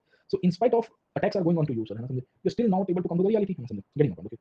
तो what do we see over here over a period of time जो स्थिति क्रिएट हुई, इस स्थिति का परिणाम तो यही होता है कि वेर यू विल सी कि खिलजी को ये समझ में आती है कि प्रोफेसिव ऑफिस से थोड़ा बाहर निकल जाओ सर, ठीक है ना, समझे? और ये सब इम्प्रैक्टिकेबल है सर, है ना, समझे? कि ये चीज़ करेक्ट नहीं होगी सर, है ना, समझे? तो फिर उसके बाद वो अपने आप को बदलता है और फिर रिफॉर्म्स को इनिशिएट करता है सर, है ना, समझे? तो सिकंदर के रूप में इनिशियली काम तो किया, उसने रणथंभौर पे कैंपेन किया, उसने गुजरात के ऊपर कैंपेन किया, बट देन 4 साल में इसके ऊपर 4 दफा अटेम्प्ट हुए, है ना? इंटरनल कोर्ट में भी अटेम्प्ट हो गए, मंगोलों से भी आने की आक्रमण हो गया सर, ठीक है? तब उसको बुद्धि आ गई थी, गेटिंग माय पॉइंट, ओके? कि मुझे ये सब चीज़ें वी विल फाइंड कि चेंज करनी पड़ेगी सर, है ना, समझे? क्यों? क्योंकि मेरे नोबल्स भी मेरे अगेंस्ट में है, ये सब कांड के चक्कर में sir, getting my point, okay? Mongols के अटैक्स के रीजन सिर्फ एक्सपांशन था, मंगोल्स के अटैक का एक्सपांशन था और सेटलमेंट था सर, ओके? मंगोल्स इस बार आप समझने की कोशिश करें सेटलमेंट के पॉइंट ऑफ व्यू से भी आ रहे थे। आप देखिए हज़ारों की संख्या में बीवी बच्चों के साथ आ रहे थे सर, है ना, समझे? इनफैक्ट जलालुद्दीन खिलजी के समय पे वी विल फाइंड कि many Mongols had settled over Delhi as well, okay? Delhi मतलब जलालुद्दीन खिलजी क्लेमेंट था ना, माफ करने वाला व्यक्ति था सर, ओके? तो उसने काफ़ी मंगोलों को अलाउ भी किया था, बोले कोई बात नहीं, शांति से आता है, रह जाओ सर, है ना, बस जाओ यहाँ पे। तो वी विल फाइंड कि by that time the Mongols had a very big like settlement and expansion plan both, okay? So initially they came in the plundering phase, okay? But then in the later phase the Mongols came up also with a settlement point of view. तो खिलजी को ये सब चीज़ समझ में आ गई कि भैया ना ये मंगोलों से थोड़ा लड़ना है मेरे को सर, है ना? खजाना थोड़ा बड़ा करना है, मेरे ही नोबल्स मेरे सामने पिपली बजा रहे हैं सर, ठीक है ना, समझे? और फिर साम्राज्य एक्सपांड करना है, तो क्या करेंगे? तो फिर उसके बाद we will come to know कि जो चीज़ें हैं वो बदली और उसने कहा कि अब आज के बाद सब कुछ बंद सर, गेटिंग माय पॉइंट, समझे? तो प्लंडरिंग तो एक ऑब्जेक्टिव था ही ना सर, है ना, समझे? देखो plundering was the primary objective, but in the context of plundering over period of time plundering and settlement दोनों आ जाएगा सर। क्योंकि इनको पता था कि बैठेंगे तो और पैसा मिलता रहेगा परमानेंटली सर, क्योंकि भारत उस दौर के अंदर आप समझिए तो इकोनॉमिकली तो विल सी कि मजबूत हो गया था, गेटिंग ऑन सोर्सेज के पॉइंट ऑफ व्यू से sir. So what do we see over here कि Alauddin Khilji will be making sure, है ना, समझे? कि इन सब के ऊपर अब काम करेंगे सर, है ना? तो खिलजी अब क्या करता है, एक साइड के ऊपर आर्मी बनाएगा, आर्मी बनाने का मतलब ये है कि he will B reviving the army sir, है ना? Simultaneously what he will be doing, he will also be controlling the economy and controlling the nobility sir, है ना, समझे? अब इसमें से आपको इंडिविजुअल सवाल भी आए हैं। एक सवाल आएगा how Khilji manage the Mongols, तो वो तो मैंने आपको आगे पढ़ा दिया। खिलजी की किंगशिप ये हमने डिस्कस कर दिया सर, है ना? 2 सवाल हमने डिस्कस किए। तीसरा सवाल आएगा अलाउद्दीन खिलजी अब कैसे इंटरनल कंसोलिडेशन करता है, उसमें नोबिलिटी को कैसे कंट्रोल करता है? क्योंकि किंगशिप के अंदर का एक ऑब्जेक्टिव ये था कि नोबिलिटी को कंट्रोल करो, नोबिलिटी को अपने हाथ में लो, क्योंकि जब तक ये जिंदा है तो खिलजी को काम नहीं करने देंगे, है ना, समझे? Getting my point, okay? तो he wanted to crush the internal rebellions, है ना, समझे? तो जितना भी नोबिलिटी था, आलिम लोग था, जुडिशरी के अंदर बैठा हुआ था सर, ठीक है, गेटिंग माय पॉइंट, ओके? इन सबको उसने पूरी बजा दी सर, है ना, समझे? क्योंकि ये नोबल्स ही थे जो उसके सामने विद्रोह कर रहे थे। उसके कोर्ट में एक दफा उसके ऊपर विद्रोह हो गया सर, है ना? आप देखिए कि अलाउद्दीन खिलजी के ऊपर 3-4 बार अटैक हुए सर, है ना? ये मूवी में भी दिखाया हुआ है। इसके सामने मोहम्मद बिन तुगलक देखोगे ना, तो इतना पगला राजा था पर किसी की हिम्मत नहीं हुई सर उसके ऊपर चाकू-वाकू लेके कोई घुस जाए सर। समझ में आ रहा है सर, है ना? इफ यू सी एमबीटी, है ना, समझे? एमबीटी मोहम्मद बिन तुगलक के लिए बोलते हैं कि पागल था, ये था, वो था, मतलब कोई है ना, समझे कि नहीं समझे ना? ऐसा कोई जेंटलमैन आपको मिलेगा नहीं सर, ओके? कि उसके कोर्ट में उसको जाके खंजर-वंजर भोंकने की कोशिश करे सर। अलग ही डर का माहौल था सर उसके सामने भी सर, ओके? खिलजी अभी भी नया-नया नोबिलिटी को कंट्रोल कर रहा था सर, ओके? तो क्योंकि एक्चुअली क्या वो सपने में था ना, इसके चक्कर में नोबिलिटी स्ट्रांग हो गई। आप सपने में ब्यूरोक्रेसी में बहुत होता है सर, ना समझे? आप डीएम के रूप में नए-नए डीएम कलेक्टर मिल गई सर, ना समझे? आखिर के अंदर इसी के लिए तो बने थे सर, ना? अरे भाई तू जिसके लिए आया है वो थोड़ा कर दे, वरना तुम्हारे नीचे के ना एसडीएम्स और डिप्टी कलेक्टर्स और तहसीलदार और जो रेवेन्यू और बाकी एडमिनिस्ट्रेशन का स्टाफ है ना, तुम्हारा एमएमएस बना देगा एक आध दिन sir, getting my point, okay? Gujarat में हुआ ना सर, ओके? बता रहा था आपको सर, ओके? 2 महीने पहले गुजरात के एक डिस्ट्रिक्ट के अंदर सबऑर्डिनेट आरएसी ने रेजिडेंट एडिशनल कलेक्टर ने कलेक्टर का ही मनी ट्रैप करवा दिया सर, ओके? अलग ही दुनिया चल रही है सर, खैर मैटर भी दब गया है, बट ये सब बहुत चीज़ें चल रही है ना सर डिग्निटी के पॉइंट। देखो जीवन में कुछ कमाओ कि ना कमाओ सर, कैरेक्टर जरूर से कमाना सर, और कैरेक्टर एक बार घुमा दिया ना सर, तो फिर कुछ नहीं कर पाओगे लाइफ में, बहुत जरूरी है सर। और ये आचरण ही आपको आगे लेके जाएगा। टेम्पररी आपको सेटबैक लगेगा, आपको लगेगा कि मैं आगे नहीं जा पाई, पर ये लॉन्ग टर्म में आपको कर्मा है सर, ना, ये आपको हेल्प करता है। समझे? एक हेल्थ है और एक कैरेक्टर है, समझे? ये 2 चीज़ बहुत जरूरी है ना? पैसा कमाए तो कुछ नहीं सर, समझे? हेल्थ घुमाए तो थोड़ा बहुत घुमाए, और आचरण जिस दिन घुमाए उस दिन सब कुछ घुमा दिया तुम। तो खिलजी के ऊपर आते हैं, खिलजी ने नोबिलिटी को कैसे कंट्रोल किया, थोड़ी उसकी बात कर लेते हैं सर, ठीक है, समझे? तो एक छोटा ब्रेक लेते हैं सर, समझे? And then we can come back to the nobility part कि how Alauddin Khilji will be controlling the nobles, okay? Shubham के लिए 1 मिनट है, शुभम के लिए 5 मिनट है, अपने इंडियन स्टैंडर्ड टाइम के लिए 1 से 2 मिनट है सर, ठीक है, समझे? तो शुभम आज आए नहीं लगते हैं सर, समझे? तो 1-2 मिनट ही करेंगे सर, शुभम नहीं आए सर, ओके? वो विद्रोह करने गए होंगे सर, मंगोलों का साथ लेने गए होंगे इधर-उधर सर, सब लोग बोले मंगोलों को बुलाते हैं अपन सब, ओके? चलिए।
चलिए सर, है ना समझे।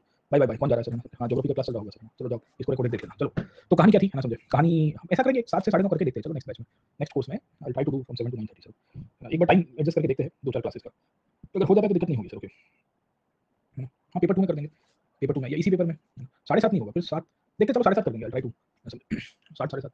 यार बहुत दिक्कत हो जाती है सर। अभी एक्चुअली रात को कुछ ना कुछ पढ़ाई का काम चल रहा है, कंटेंट का काम चल रहा होता है, तो 12-1 बज जाते हैं। फिर 7:30 का क्लास है ना, मतलब बहुत जल्दी हो जाता है सर। मतलब जल्दी मतलब थोड़ा रेस्ट भी चाहिए होता है ना सर पूरा दिन। कल हमारा कितना, कल हम लोग, कल सुदर्शन तो बेचारे सोए भी नहीं है सर, ठीक है, क्योंकि 11 बजे हम यहाँ से अलग हुए, अलग मतलब मैं उनको छोड़ के आया सर। उनका फिर उसके बाद फ्लाइट थी 2:30 बजे की, 2:30 या 3 बजे तो निकल गए वो, कुछ 4:30-5 की फ्लाइट थी उनकी। अभी पहुंचे होंगे घर पे 7:30 बजे सर। और उसके बाद वी विल सी दैट, अभी 10 बजे तो क्लास लेने बैठ गए, मैं सुबह 8 बजे लेने बैठ गया, वो तो ट्रैवल करके बैठा है सर। तो काम तो सब अलग ही कहानी से थी। चलिए sir, let's come back to this part. तो अभी क्लास नहीं होगी, 10 बजे नहीं आज उनका, खुद देखते हैं, चलो will try to do on trial basis. Trial basis पे कर देंगे हम लोग सर, थोड़ा ट्राई करते हैं सर। तो हम बात कर रहे थे ओवर पीरियड ऑफ टाइम हमें पता चला कि जब हम लोग बैकग्राउंड देख रहे हैं, बैकग्राउंड के अंदर हमें पता चलता है कि उसने नोबिलिटी को कंट्रोल करना था, उसके उलेमा को कंट्रोल करना था, समझे। उसको ये भी समझ में आ रहा था कि नोबिलिटी के हाथ में अभी जुडिशरी है, एजुकेशन है, रिलीजन है, फाइनेंशियल कंडीशन है, ठीक है समझे। तो उसको नोबिलिटी को कंट्रोल करने के लिए वो क्या करेगा सर, समझे। गेटिंग पॉइंट, क्योंकि खिलजी को काफी लोग ये कह रहे थे कि ये बंदा असर पर है। असर पर का मतलब ये है कि एक ऐसा व्यक्ति है जो किसी की सत्ता हाथ में लेके बैठा हुआ है, उसने कब्जा कर दिया। ओके, तो over period of time Khilji decided to make sure कि भाई मुझे इनको कंट्रोल करने के लिए बेसिकली दो चीजें कर सकते हैं। तो इसमें मैंने आपको बताया carrot and stick policy. Carrot and stick policy के थ्रू वी विल सी कि the first thing that he did was the stick that he used in front of nobles, okay समझे। तो नोबिलिटी के पॉइंट ऑफ व्यू से service कर दी सकती। तो जो लोग इसके अगेंस्ट में थे उनको पकड़ पकड़ के हाथी से कुचलवाया, आंखें निकाल के गोटियां खेली सर, समझे। Very important. और ग्रेजुअली जो लोग इसके लॉयल रहे उनको अपने फेवर में लेके आया सर।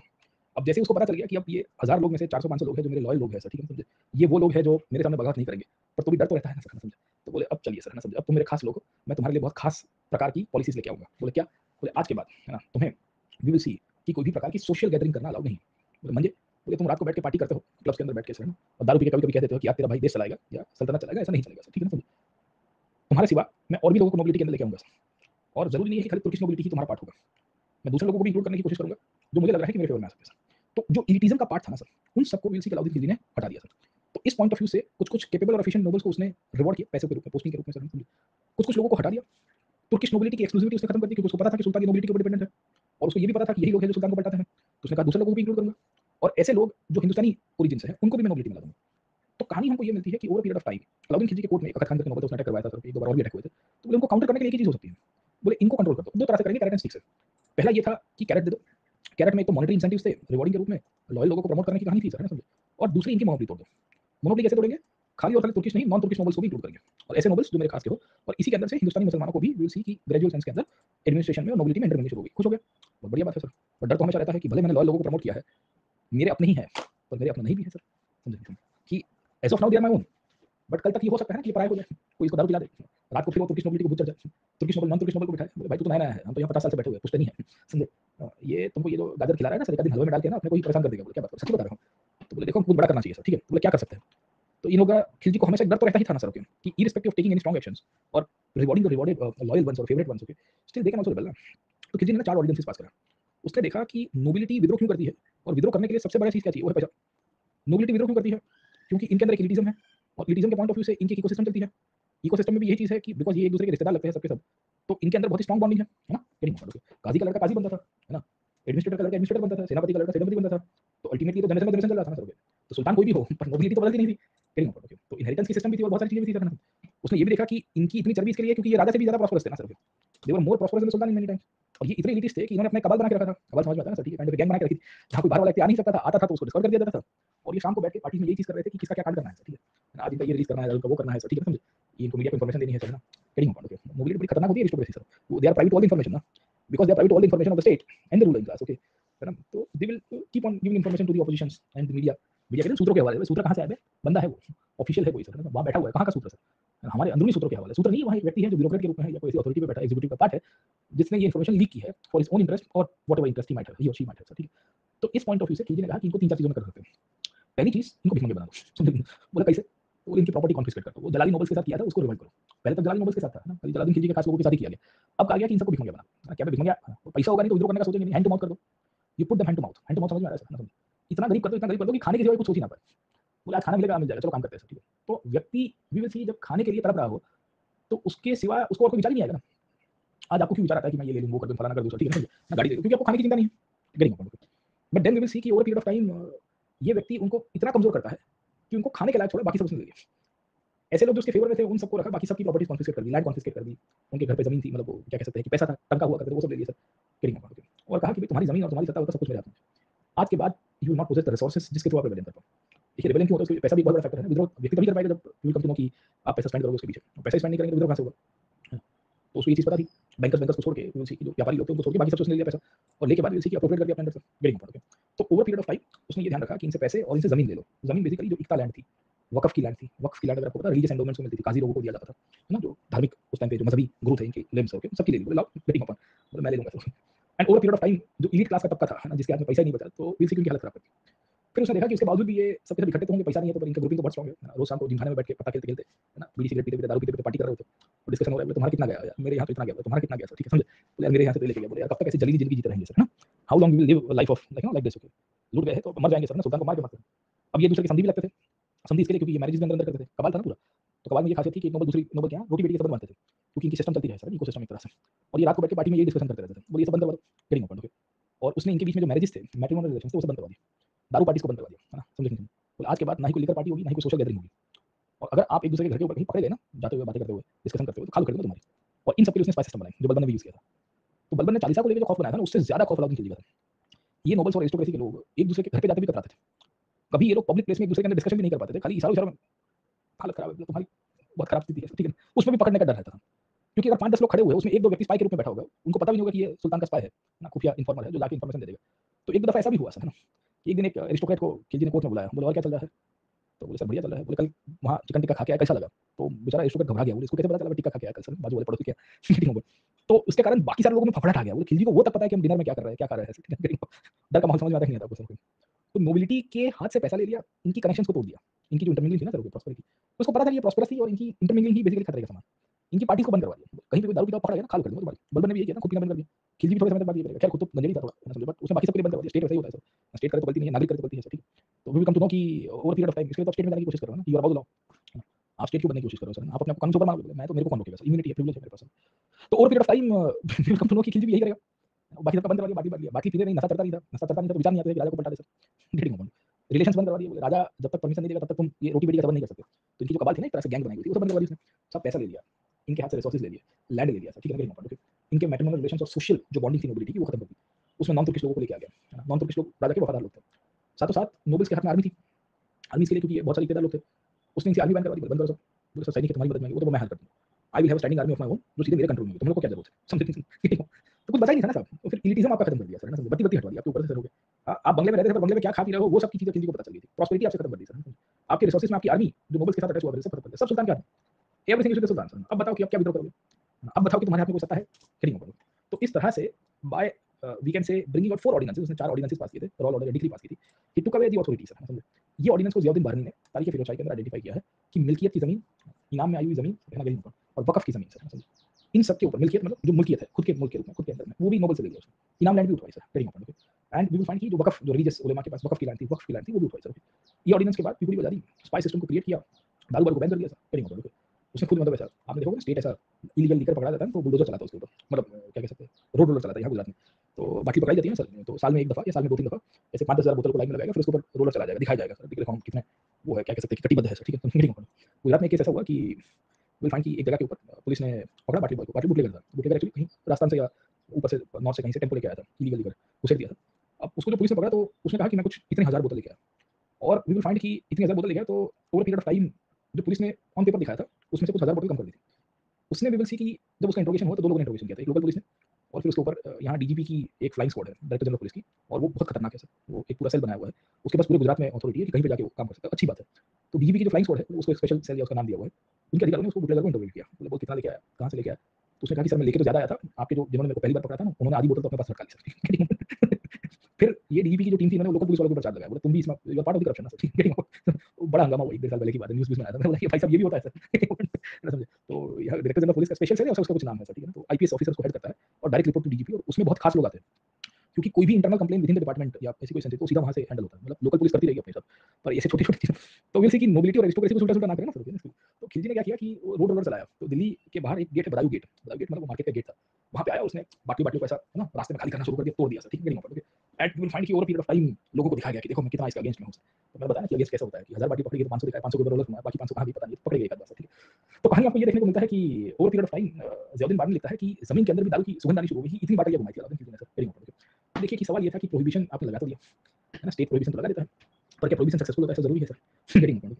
हाँ, बहुत लोग देसी बनाते हैं, समझे, देसी समझ में आता है कि नहीं आता। फर्मेंटेशन करना सदियों से पीवीसी की ये ह्यूमन सिविलाइजेशन का पार्ट रहा है ना, getting point? And we will find कि अगर गुड़ होगा, एक दो प्लांट्स होंगे आपके पास सर, उसको तुम मटके वटके में डाल के थोड़ा मिट्टी में दबा दो और फिर उबाल दो ना, तो फर्मेंट बन के हफ्ते में तो मस्त तैयार हो जाएगा।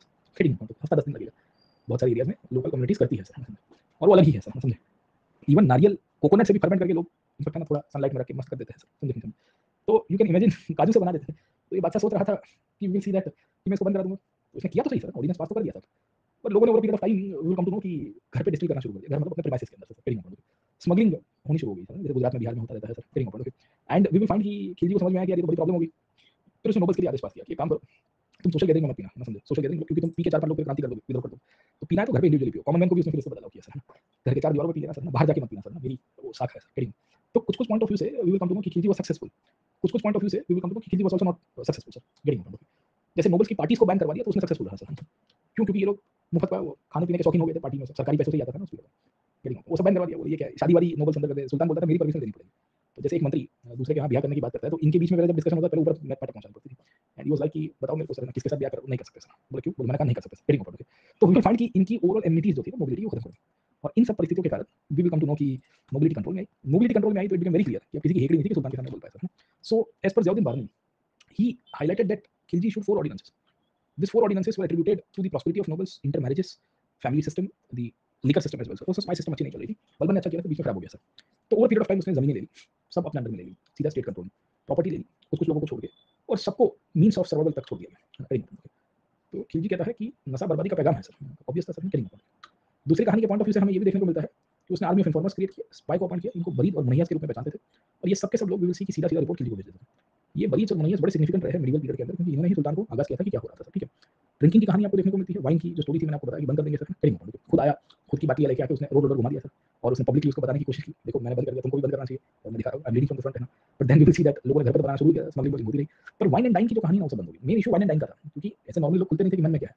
तो 2 पैक जाने के बाद तो यारी दोस्ती तुम्हारी बन जाती है सर, ऐसे लोग बोलते नहीं है सर, लड़कों में ज्यादातर बहुत होता है सर, ठीक है, तो ठसा होता है, ईगो होता है, ठसक होती है।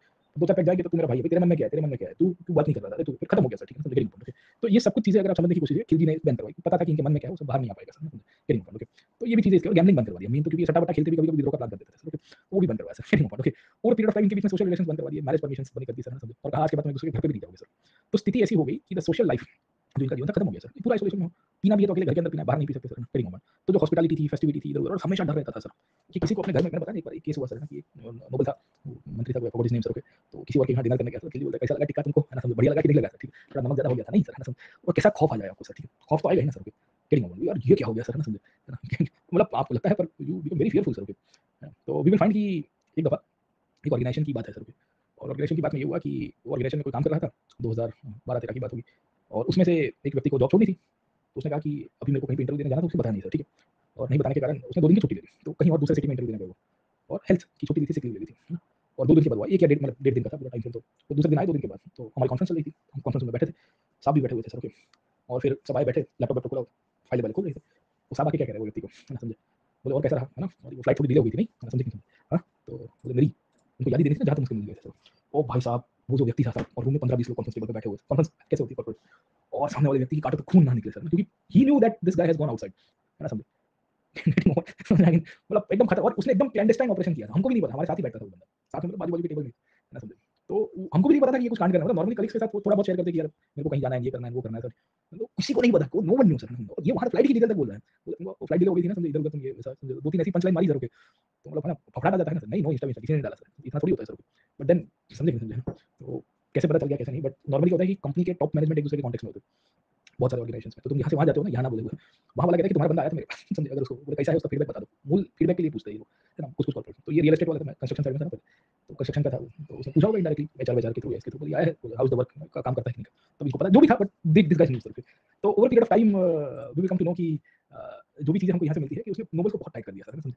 इनफैक्ट ये ज़ियाउद्दीन बारनी वहाँ तक लिखता है कि ये लोग जब ट्रैवल भी करते थे ना, सराइज़ में रहते थे, रेस्ट हाउसेस में, तो भी सर झुका के बैठते थे सर, ना समझे, ऊपर करके कोई नहीं बैठता था। तो खाली इशारों-इशारों, ना समझे, दिक्कत चल रही है, तुम्हारा क्या है यार, बात मत करो यार, इसने जीना हराम कर दिया हमारा, ठीक है ना, समझे।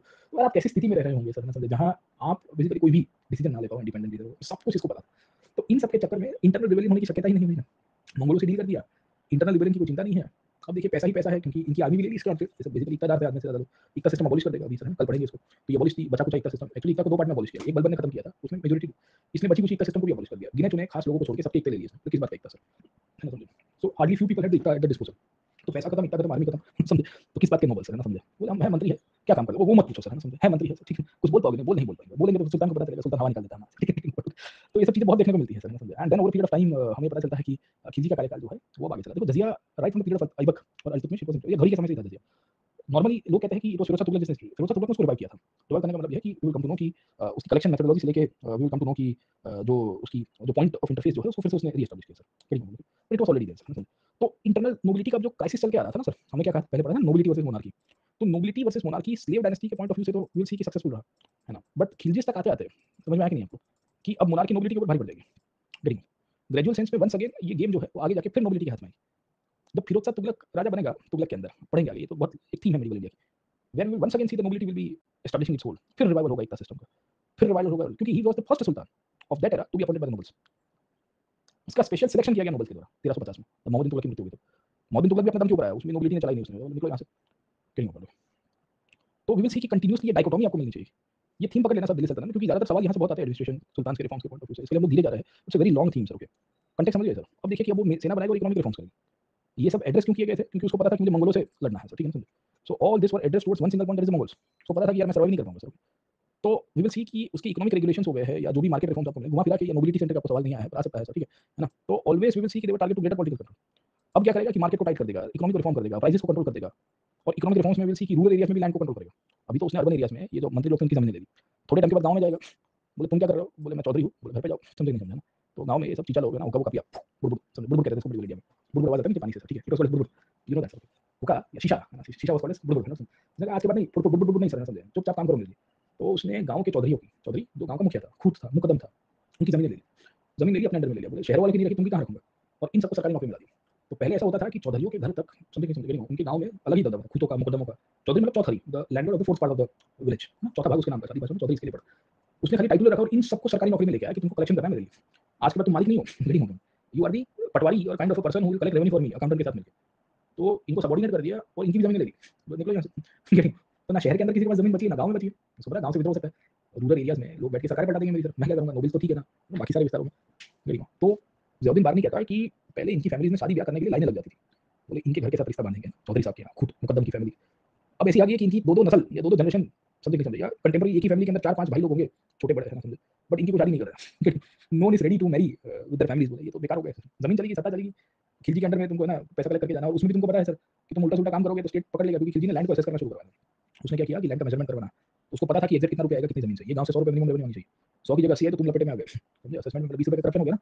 Getting point, okay. तो इनके टाइटल्स रखे, इनके फंक्शंस खत्म हो गए, इनकी प्रॉपर्टी खत्म कर दी सर, है ना। तो they were similarly like an ordinary peasant, कुछ लोगों को सरकारी नौकरी में डाल दिया गया, काम करोगे मेरे लिए, जमीन गई, इज्जत गई, सब कुछ चला गया। तो ये लोग भी बगावत के कोई मूड में नहीं रहे सर, गेटिंग, इनकी भी पूरी बजाई जाती है।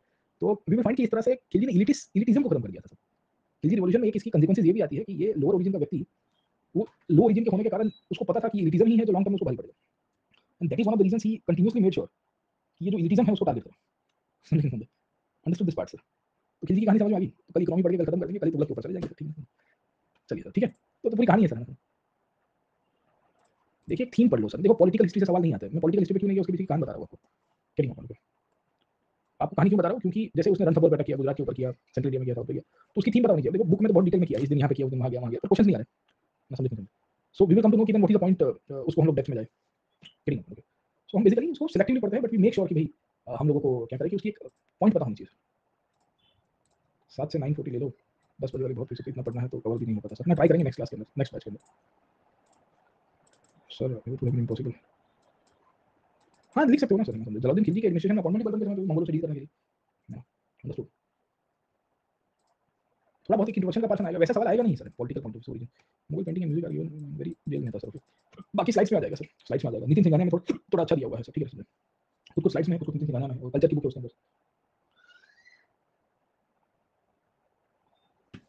चलिए सर, ठीक है ना, खिलजी रिवॉल्यूशन से तो हाँ ये वाला क्वेश्चन था ना, हाँ खिलजी रिवॉल्यूशन 2021 में भी आ गया है, हाँ wise the rain of Khilji Khilji revolution, तो यार ना अभी पार्टी का कोट कर दो, है ना। तो ये पूरी स्टोरी है होपफुली खिलजी के बारे में, कल हम लोग तुगलक में चले जाएंगे, ठीक है। हाँ रिवॉल्यूशन का थोड़ा पर्सपेक्टिव मार्क्सिस्ट है, काइंड ऑफ। तो इस पर वन ग्रुप ऑफ ऑथर्स हैं मार्क्सिस्ट और अलीगढ़ स्कूल भी थोड़ा बहुत इसके फेवर में लिखता है। तो अलीगढ़ स्कूल ऑफ हिस्टोरियोग्राफी भी थोड़ी मार्क्सिस्ट सेंट्रिक है एक्चुअली। मिडीवल में जो अलीगढ़ मार्क्सिस्ट हिस्टोग्राफी थोड़ी मर्ज भी हुई है, बहुत सारे पॉइंट्स के ऊपर कंसेंसस भी होगा और कुछ-कुछ पॉइंट्स के ऊपर आपको वाटर टाइट कंपार्टमेंटलाइजेशन नहीं मिलेगा, समझे? वाटर टाइट कंपार्टमेंटलाइजेशन क्योंकि आरपी त्रिपाठी की बुक है, वो है aspects of Muslim administration in India, हाँ, समझे?